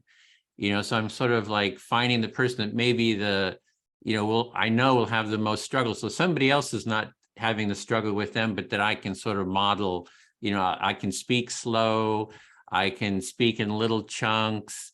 So I can kind of help them in their listening process. So part of the facilitator's role is kind of getting a read on who is in the group and what kind of levels you might be working with. And once you've done that, you can then use that knowledge to support that person more closely right from the beginning by selecting them as the listener and adapting your speaking to suit the level that they're at. Exactly. Yeah. So I'll speak in like a small chunk and in a way that's not complicated, just so that they can reflect back. So once they've reflected back once, twice, 3 times, then they get into the flow. So I can sort of help them with that. And I might add that once you've done the circle 2 or 3 times, people have done it, you almost don't even need a facilitator, right? Because everybody knows how to do it and you just kind of sit back. But what's really challenging is that first people who are just really getting started the first couple times. So basically you want to do it in that order so that you can empower the person perhaps with less listening skills to build a sense of confidence so that can carry them through the rest of the listening circle. And the way that you do that is by speaking slowly, speaking in very small chunks. As the person is gaining confidence in the concept, they then carry that level of confidence. And ultimately, when it's done really right, there's no real need for a facilitator because people are so familiar with the concept that they can carry themselves throughout the circle. I feel fully heard. Thank you. Thank you. That's me as the speaker. Karen, will you be my listener? Yeah. Did you say Karen or Kara? Karen. Sorry. Yes, I'm listening.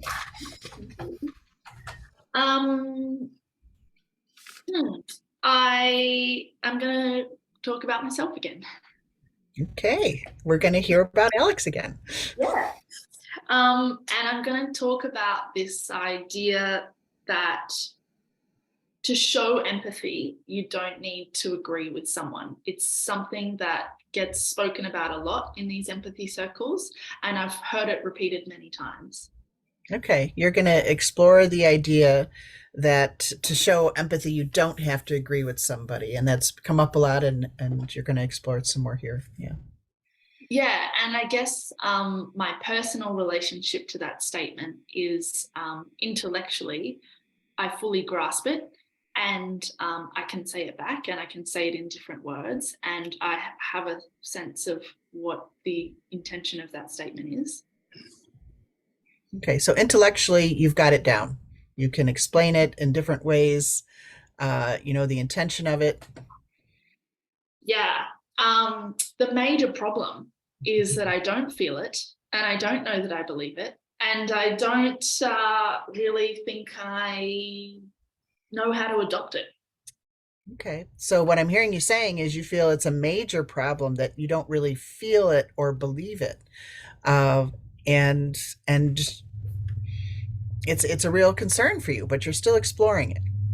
Yeah, because like although intellectually I can talk about the concept, I think internally I feel confused about it, or like what that actually means, and how are you empathetic with someone and at the same time disagreeing and trying to show that empathy but fundamentally don't agree. That to me, I'm like, can you actually do both of those things at once? I don't know. I mean, don't you do that as a social worker?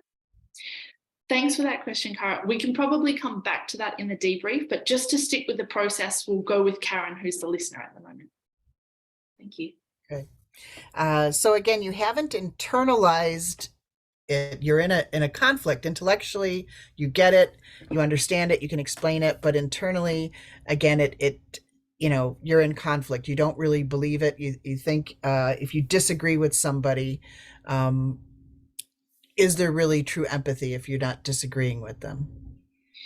Yeah, so it's kind of like I kind of feel like confused if that's really possible. Can you really be empathetic if you fundamentally disagree with someone? Okay, so you're honing it into confusion, and can you be empathetic with someone that you fundamentally disagree with? Yes. Thank you, Karen. I feel fully heard. All right, we have time for another session. I think everybody has listened to me. I'll pick Larry. I'm not, yeah, I think we've already gone around a way. Okay. All right. Now I'm starting to feel a little bit more joyful about the exploration. I'm appreciating that we're all in this together. And, you know, even though we're facilitating or training to be facilitators, there's still questions about this process to be explored. So Karen, I'm hearing you say that you're settling into the joy of this process of facilitating and practicing empathy, and there are still some questions. Yeah. And just that it's maybe not even just okay to have questions or ponderings or conflicts about the process and using it and so forth, but that it might actually be a natural part of taking this on as being a part of the culture of empathy. And not only is it okay to have questions, it could be a natural part of the whole process. Yeah. God, I'm just suddenly just feeling really touched about imagining widespread concern about how well and how deeply am I getting being an empathetic person on the planet. And just having this kind of inspiring kind of thought of how well am I really being perceived, I think you're saying, as empathetic on the planet. Yeah, not so much me personally, but just imagining, you know, thousands of people going through this training and going through this exploration of what is being a part of an empathy circle and exploring the meaning and the value of empathy in life. So this experience is not just a personal, it's thinking of, you know, humanity, thousands of people actively participating in empathy circles with the intention of experiencing being an empathic human being, thousands of people doing this around the planet, and just imagining that happening and the widespread regard or valuing of empathy, something like that.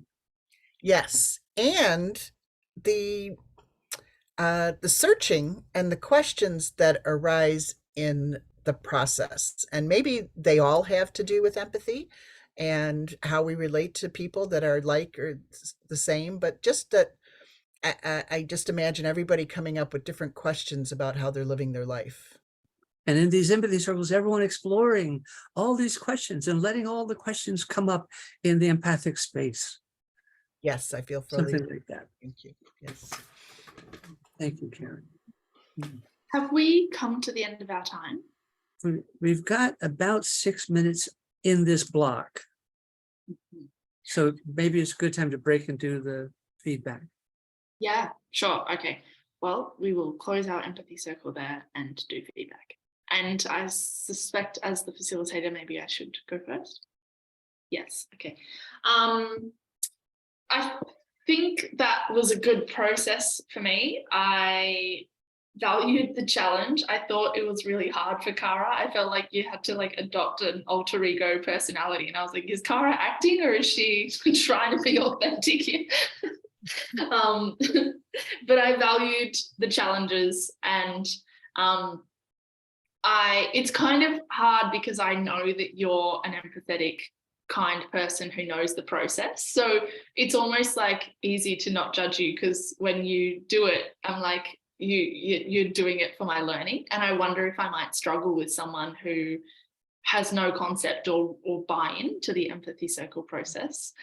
But I guess that's probably considered a high-level challenge and something that, you know, we can practice over time. I also really value having someone else keep the time. Like I found last session, I was like, timer, show the message, listen. And so it's really great to have someone else showing the time. Yes, Edwin's feedback is so useful. And I had no idea that I'd got it round the wrong way. So I think I like really need to make a note of myself for that. And I just like practical tips around how to make the process smooth and pitched at different levels. So yeah, thank you very much, everyone. Okay, I'll kick us off on the roundabout. I thought you did a wonderful job. It was really hard to do the challenges. I stepped up, did 3 of them this time. So I interrupted right away and you were like, cool, thank you very much. And then I started with the questions. You're like, cool, thank you very much. And then I interrupted again. You're like, cool, thank you very much. And I would challenge your self-doubt that would be harder with somebody who you don't know that they don't know. Because you 100% put on your social worker voice, you know, your public relations voice when you did it. So I think you got more skills there than you think you do. So I would reflect that at you. And I started really early so that the last one was sort of like you'd kind of relaxed into the process and you handled it. So I think that you held the space beautifully. And I really, for both of you, the fact that you bring so much of yourself to the circle, you brought that honesty, you brought that humanity, it really created a space where it was just so comfortable. And part of the reason it was hard to challenge both of you is because I was so enjoying your circle. You did a great job. Okay, I could go next. Yeah, I thought you did a great job, and I particularly really appreciated how you handled the interruptions. It just felt really professional and natural. So I kind of mirror what Kara said, that you might actually do just fine. But that's another actual reminder that we're suspending judgment. We're just dealing with what's present. And when we're facilitators, we're just dealing with an interruption. It doesn't matter where it's coming from. It's an interruption. And we just handle it with kindness and professionalism like you demonstrated. And that's a good reminder for me too. Yeah,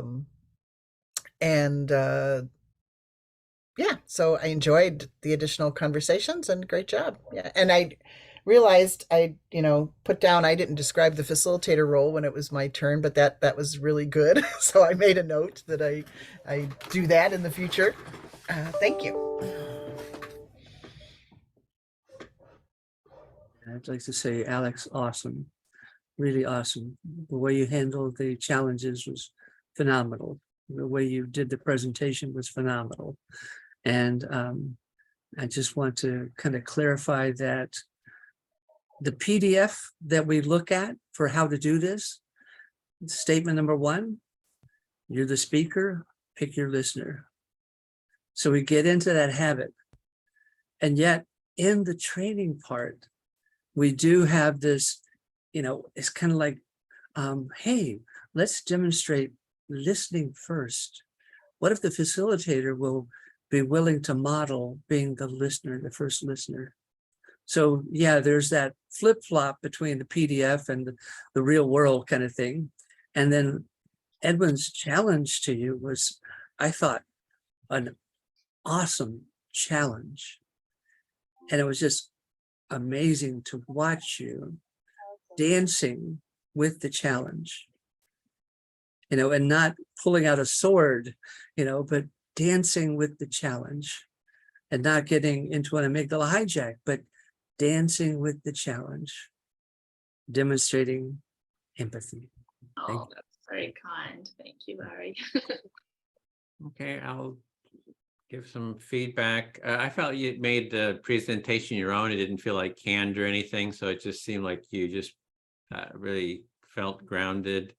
I really that you sort of headed off some of the challenges, like just when it's your turn, you'll speak. It's like, so some of the things that were going to probably come at you, you had already headed them off, which was pretty clever. So that's it's harder to do it when somebody's already said that this is not what we do.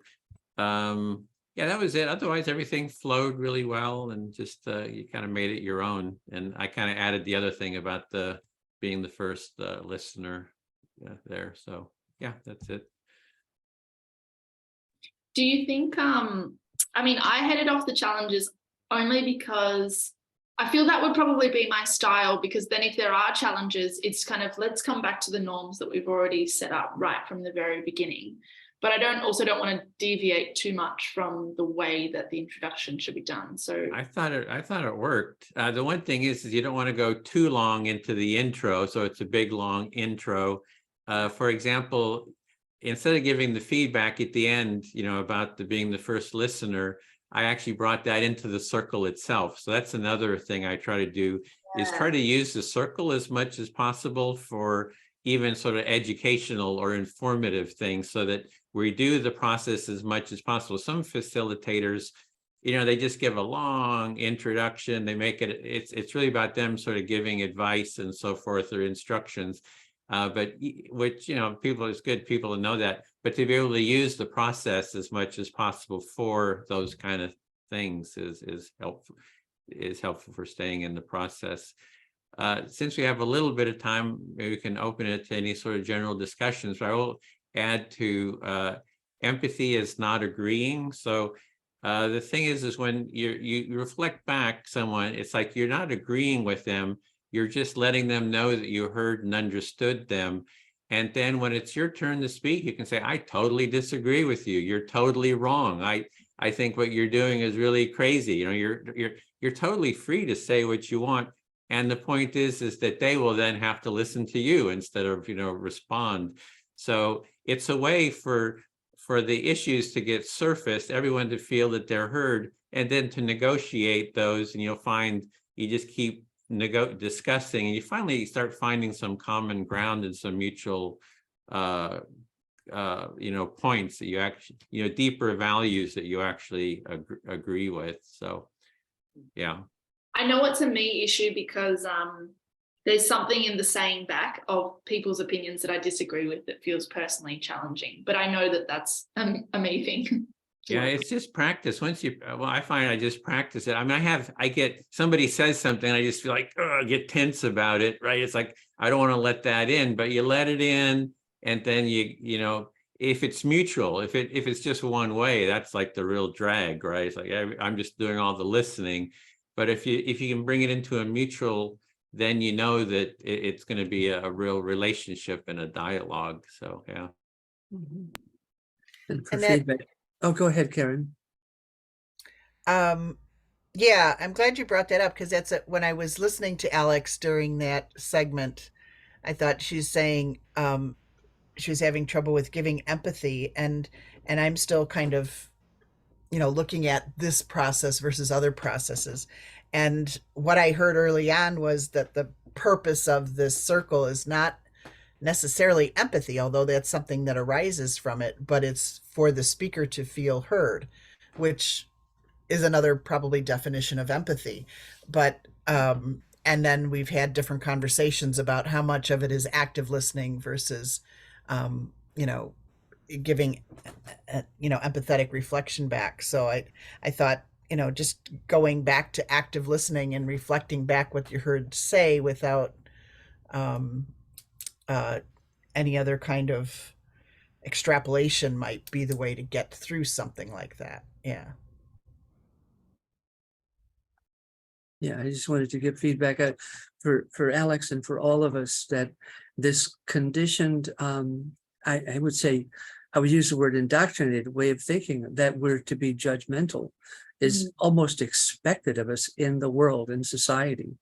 People want to know your judgments and they expect you to interact with them in a judgmental way, kind of a competitive,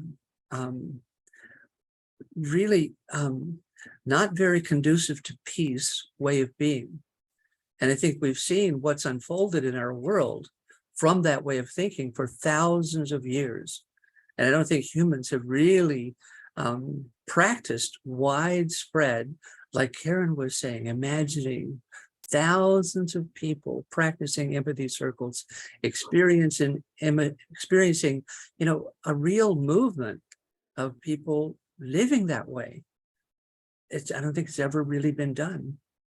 So yeah, I agree, Alex. It's like it's woven into the fabric of thinking, judging. But then to look at that and see what's happening from that. I'll stop there. I'm going to kind of echo what everybody just said, but I'm a practical person, so I like tools. And I struggled really hard with this myself early on. I've been doing this for a couple of decades, so, you know, I've gotten some practice. But one of my favorite tools is I heard you. I just start everything, whether I agree or disagree, I heard you say. Because then I'm immediately I heard what you said was this. And that has, I'm a grocery store talker, you know, like I find that I tend to disagree with people's ideas, not the person themselves. And so I chat with people in the grocery store, and if they start to say stuff, I'm like, I heard you say, and then I can walk away. Yeah. So that's my practical tool for you. I am kind of relieved to know that the solution to this is practice. I'm like, oh, well, that's something that I can do. I can start doing that right away. So I'm like, yeah, this is a dilemma for me. And there's a solution to this dilemma, which gets resolved through practice. So that's good. I'll kind of add to that, there's a quality of needing to be heard in life. You know, it's almost like I see it as an empathy battery. So if we haven't been heard, you know, a lot, then we want to kind of get heard, fight back, sort of. And by doing the empathy circle, I find that your empathy battery sort of gets filled, the space, you kind of have more space. And I hear reports, people say, oh, after doing the empathy circle, I was able to, in my family, listen more to the family members and not automatically respond. I had more capacity to listen. And by my listening, that reduced the tension in our relationship. And it was sort of a positive step. So it's kind of charging that battery. The second thing I wanted to address is, Karen, you were saying that, you know, the first half hour, you feel maybe anxious and so forth in the circle. I think that's typical in the circle. And that's why we try to go at least 3 rounds in the circle, you know, go usually for 2. Oh, I got to close all the rooms.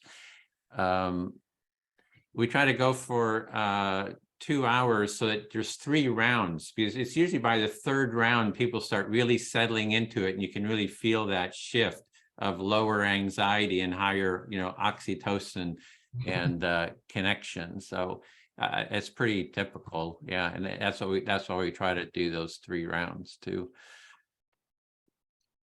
And so I'm going to thank everyone for being part of this circle. It's a real pleasure. And we're going to have everybody going to be popping back any second now. Thanks for facilitating the room, Kara. And I got so much out of this. Like, don't mind filling them out. You know, I know Larry says this a lot, but I love empathy circles. I start to worry if Larry starts to talk and he doesn't start with "I love empathy circles." I'm like, oh, something's wrong.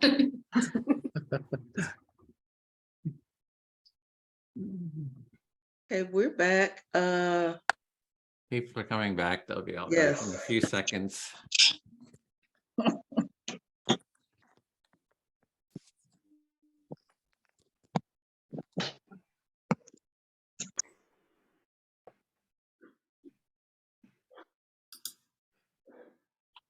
Okay, let's see. Everybody's back. I think Sally, you were up for the debrief. Okay, everyone. What were your learnings from today? Being in the empathy circle as a facilitator, or the different roles that you were in. And I'm gonna start on the people who have been here the shortest time. Dee, are you still here? Hey, Sally, I'm here. Okay. I'm with the creek. Wow, nice. Oh, you want me to debrief? Yeah. Okay, well, it went great. I'm continue to be amazed at all the little nuances that that can add to the success of the empathy circle. And I'm just very grateful to be able to be with such a good, dedicated group of advocates. I'm here in Klecknersville, Pennsylvania. There's not a lot going on here. So to be able to reach out and have this group of like-minded individuals, I'm very, very grateful for. Thank you. Okay, so I'm just gonna repeat the question. What were your learnings and insights from the experience, and time 30 seconds to 1 minute? And I'm gonna call on Ruth Robinson from London. Hello. Yeah, I really enjoyed that again.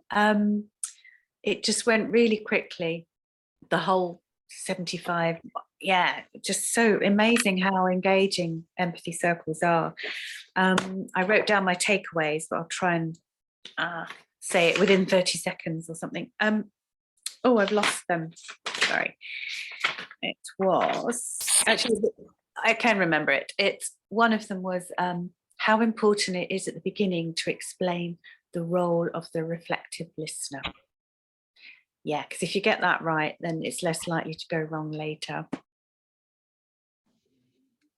Okay, so I'm gonna actually call on Karen Johnson from Illinois. What were your learnings and insights from the experience today? 30 seconds to a minute. Thanks, Sally. First, that Larry can't say often enough how much he loves empathy circles. And I am tending toward agreeing with that, whether I say it every time or not. But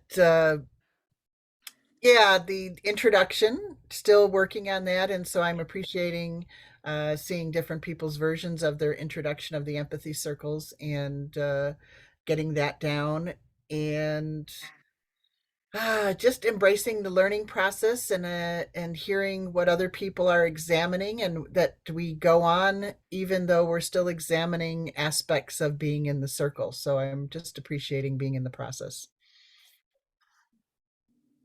Okay, I'm gonna actually now call on George. What were your learnings and insights from the experience? Yes, thank you, Sally. Yeah. So, first insight, it's that As I mentioned, I had this headache, and now it's much lessened. So I guess the empathy, listening process, and mutual understanding process was beneficial, even on the physical level. You know, like it affects beneficially on in my case. Yeah, and I also realize how much it's important to facilitate in a subtle way, like so, the subtle quality of facilitating is really important, and that's what. Oh, all right. Yeah. Well, then I'm gonna follow on to Alex. And Alex, what were your learnings and insights from the experience? Thank you, Sally. So many. I've taken pages of notes and I just feel like I want to spend the rest of the day like filtering through them. Without wanting to make too many assumptions, I feel like maybe I'm younger than some people here, and it's like so valuable to me to be learning from people who've thought so much about this and have practiced this so much. I feel like I'm in the presence of so many wise people that are generously giving their skills. And it just, I suppose the takeaway for me today is what I've heard others say before, like this process is not therapy, but it can be therapeutic. And I just feel like I'm walking away having learned so much about myself. And I said that last week and I'm like, there's so much more to learn. So I'm just really grateful and moved by my experience today. Okay, awesome. So I gonna call on Brenda. Brenda, BJ, are you there? And I'm just gonna ask the question again. What were your learnings and insights from the experience?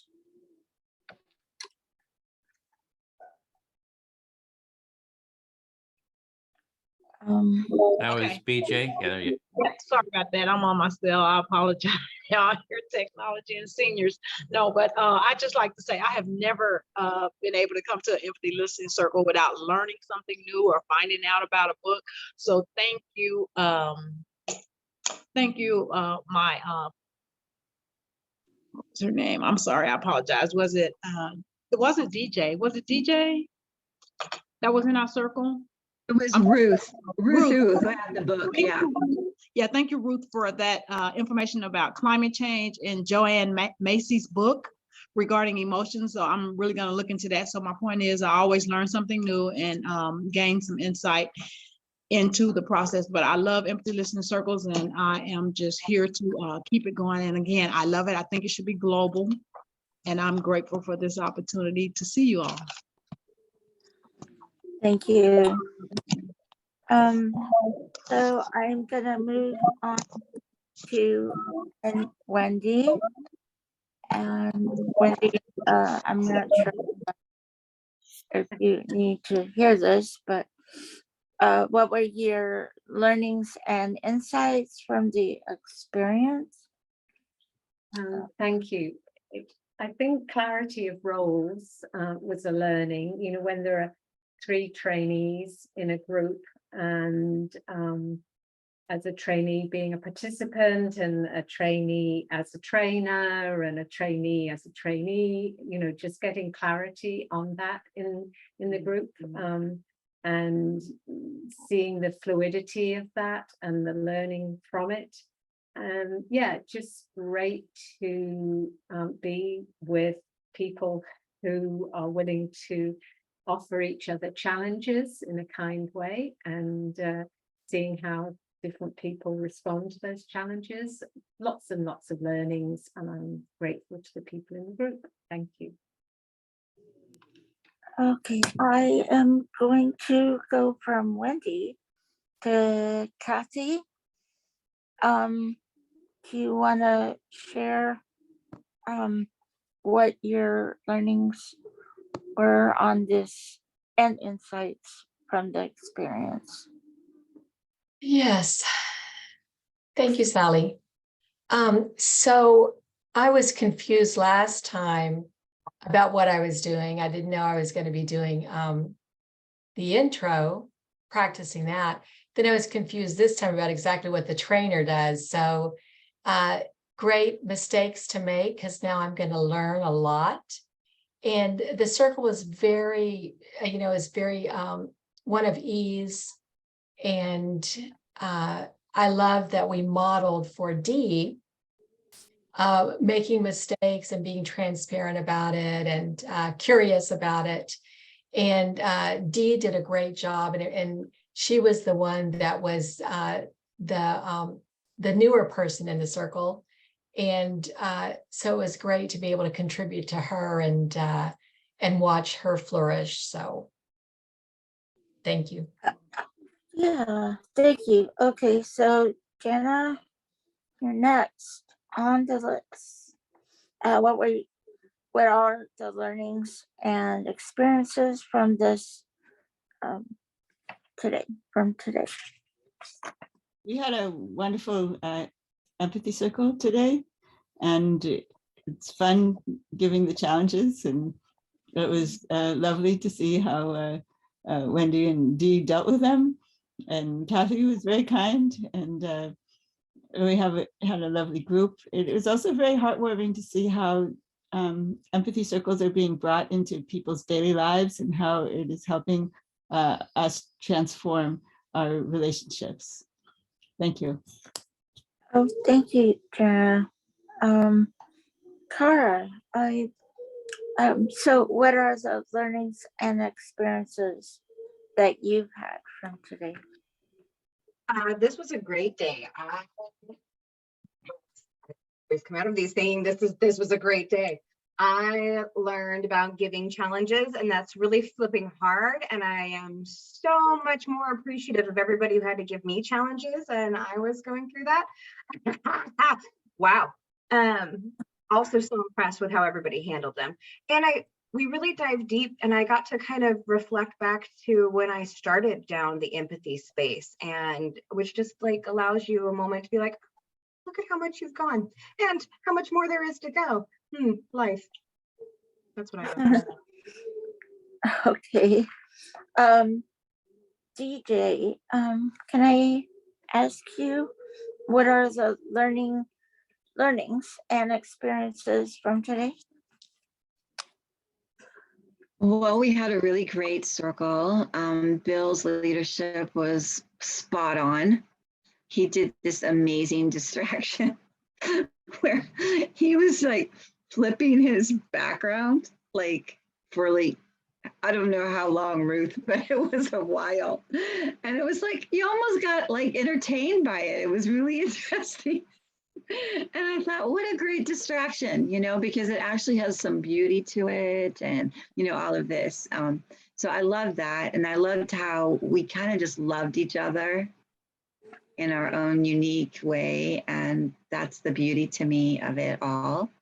I think the pace, the tempo is something that becomes really paramount, like until that tempo starts syncing with everyone, we don't really have that empathy thing going on, but we did get it. And it was really awesome. Everyone's awesome.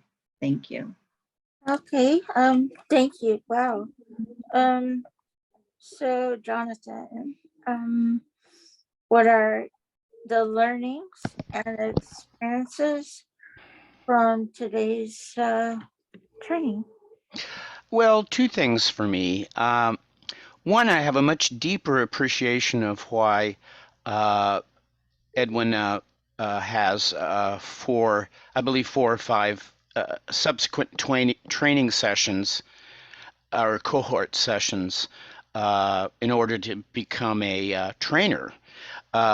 There's a lot of balls to juggle and just a lot going on, and I keep forgetting a couple of things, and I know that practice and practice is going to improve things. I just had wonderful trainers today. Linda and Ann were terrific, and Ann just threw me the hardest disruption possible, and I just loved it. I smiled all the way through it. Anyway, I had a wonderful time today, and I'm going to learn. Okay, I'm gonna call on myself from Techies Valley, and I was in a wonderful group, and all I can say is by the time they got to me, thank God there were no more challenges in the time possibilities. Thank you, Lord, and thank you especially to Linda and Jennifer and and Jonathan. Jonathan's doing a great job. Okay. Oh, it's me again. Okay, now to the trainers. I'm going to call on Linda, please. And what are the learnings and experiences from this training today? The fact that we're all human and none of us are perfect, we make mistakes, was reinforced today, and that's okay.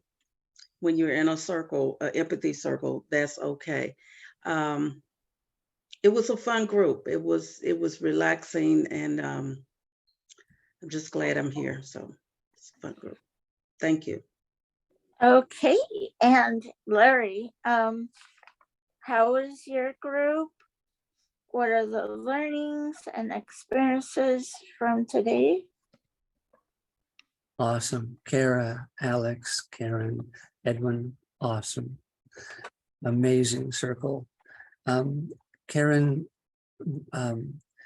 guided us in a way through envisioning a world with thousands of people around the world experiencing the challenges of coming into empathic living. Thousands of people practicing empathy circles. Envision that. Envision that. Thank you. And Anne from London, I believe. What are the learning and experiences from today's? Well, I think primarily I want to say how what a privilege it is and how grateful I am to be in a group of people, 5 of us in our breakout room, who are all on different stages on our journey with our practice in empathy circles, and how we can come together and figure it out and support each other and share what we have to share. And it is beautiful, and that's how life needs to be. It's just great. And specific insight was how difficult it is to grasp the idea of and the understanding of what happens when we have a circle and the circling that happens in an empathy circle when we've broken it up into chunks of different facilitators having a tiny circle. We don't get the circling happening for people to get that flow which happens when you have a whole empathy circle, and the clarity that comes of how the roles flow from being the listener, the active listener, on to then being the speaker, and then on to being a silent listener. And that comes when you have a good flowing circle, which you will all get. Right. And yeah, it takes a lot of time, a real lot of time, but I'm gonna actually call on Bill, please, and then what are your learnings and experiences from today? Sure. Thank you, Sally. Well, I really had a good time. I thought that DJ did a wonderful job facilitating. I really enjoyed George and Ruth. I'm always inundated by all the bad news, and when I see people in the empathy circle, it always puts that to a lie because people are just so great. And And Brenda, also, don't forget Brenda. okay, Yeah, yeah, sure, Brenda. Yeah. okay. Yeah. Yeah. Oh no, absolutely, Brenda. Yeah. Sorry, I did leave Brenda out. Um, uh, and and learning, and so actually, and I also messed up, and I didn't hear someone correctly, and that is part of what for me, the empathy circle and facilitation is about. Is that it's not about technical perfection, but it's about allowing the process to occur. And thinking about my own mistake, I'll put this in for Brenda because she likes books. There's Zen Mind's Beginning Mind by Shunryu Suzuki Roshi, which I'm sure I'm butchering his name. But it's a very short book, and it's a classic, and that's why for me it's like a physical exercise that I'm always learning. I'm always going to mess up, and it's not about judgment, but moving on. Thanks. That's it. Thank you, Bill. And I just have to say about Bill is when he talks, you kind of have to, it's kind of like looking at a science book and you have to extract everything he says to get it, but it's always profound. And Edwin, please. Yeah, I enjoy seeing all the learnings that happens about the nature of empathy, deepening that understanding. It came up in our group too about not having to be perfect and kind of relaxing about that. We had, some topics about why be the first listener, that kind of explored that. It came up about in the empathy circle, you do usually try to go for at least 3 rounds because round 1, 2, people still feel a little bit anxious. And it's into the 3rd round that the flow sort of happens. I think Anne was sort of addressing that. And then the anxiety goes down. When people know that they're going to be heard, it's kind of where the sort of the magic or the empathic connection happens. And our group is a room facilitator. Sometimes it's hard to give challenges. You don't want to, disrupt it because the connection feels really good. I personally enjoy giving challenges. It sort of expresses my alter ego. I can just be as wild. So just a reminder, check into your alter ego of being unempathic. And so that's just some comments there. Thanks. Okay, I guess at this point we move to closing comments, and my role is complete. Who's doing the closing comments? Sally, did everybody get to speak? Larry, did you speak? Oh yeah. Was anybody left out of speaking? That's impossible. Jennifer has her hand up. It's just, Yeah, Sally's on a cell phone, so she can't see everyone, I think. I think Jennifer. Jennifer Love, I feel bad. You're on my checklist.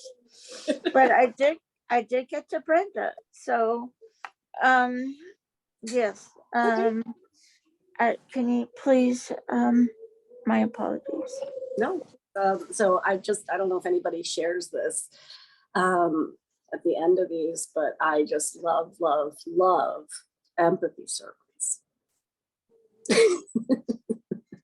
And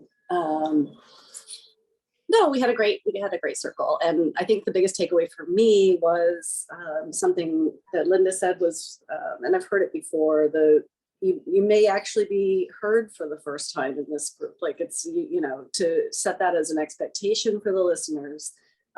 It was a very quickly, it just kind of sets the stage. You may actually be heard, you're going to be heard today for the first time, possibly ever. I thought that was a really, it wakes you up. you know, and it also wakes you up to the notion that, yeah, you know, I don't listen, nobody hears me, you know, all of that, it brings it up. So like, wow, this could be different. But yeah, it was a great session.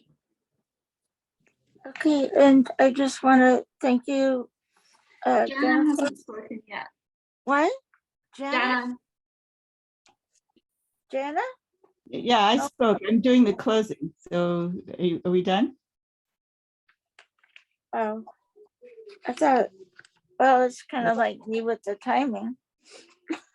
Oh, I just lost my text here somewhere. Thank you, Sally. Thank you. Where did it go? Good job, Sally. Thank you. Just a minute here. I disappeared. There. Yeah, I'll do it this way. Are there any trainer final comments? Then I'd like to say that I love empathy circles. Thank you, Larry.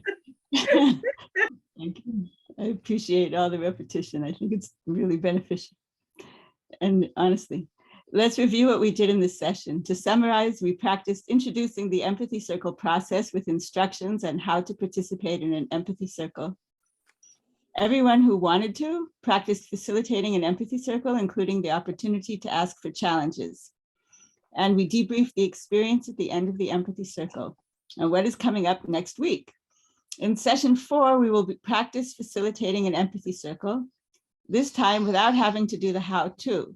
So you will have an opportunity to ask for challenges, none, low, or medium. And for assignments, Edwin will send an email with a reminder to fill out the session feedback survey. The link is in the chat. The link, can someone put it in the chat? Thank you, Edwin. Hold empathy buddy call. You will be paired up with a new empathy buddy and try to facilitate an empathy circle with family, friends, and so on. And please post one feeling that you have now as a result of being here today. So let's post. Let's see. I don't know. I don't seem to be able to post a feeling, but can we read them?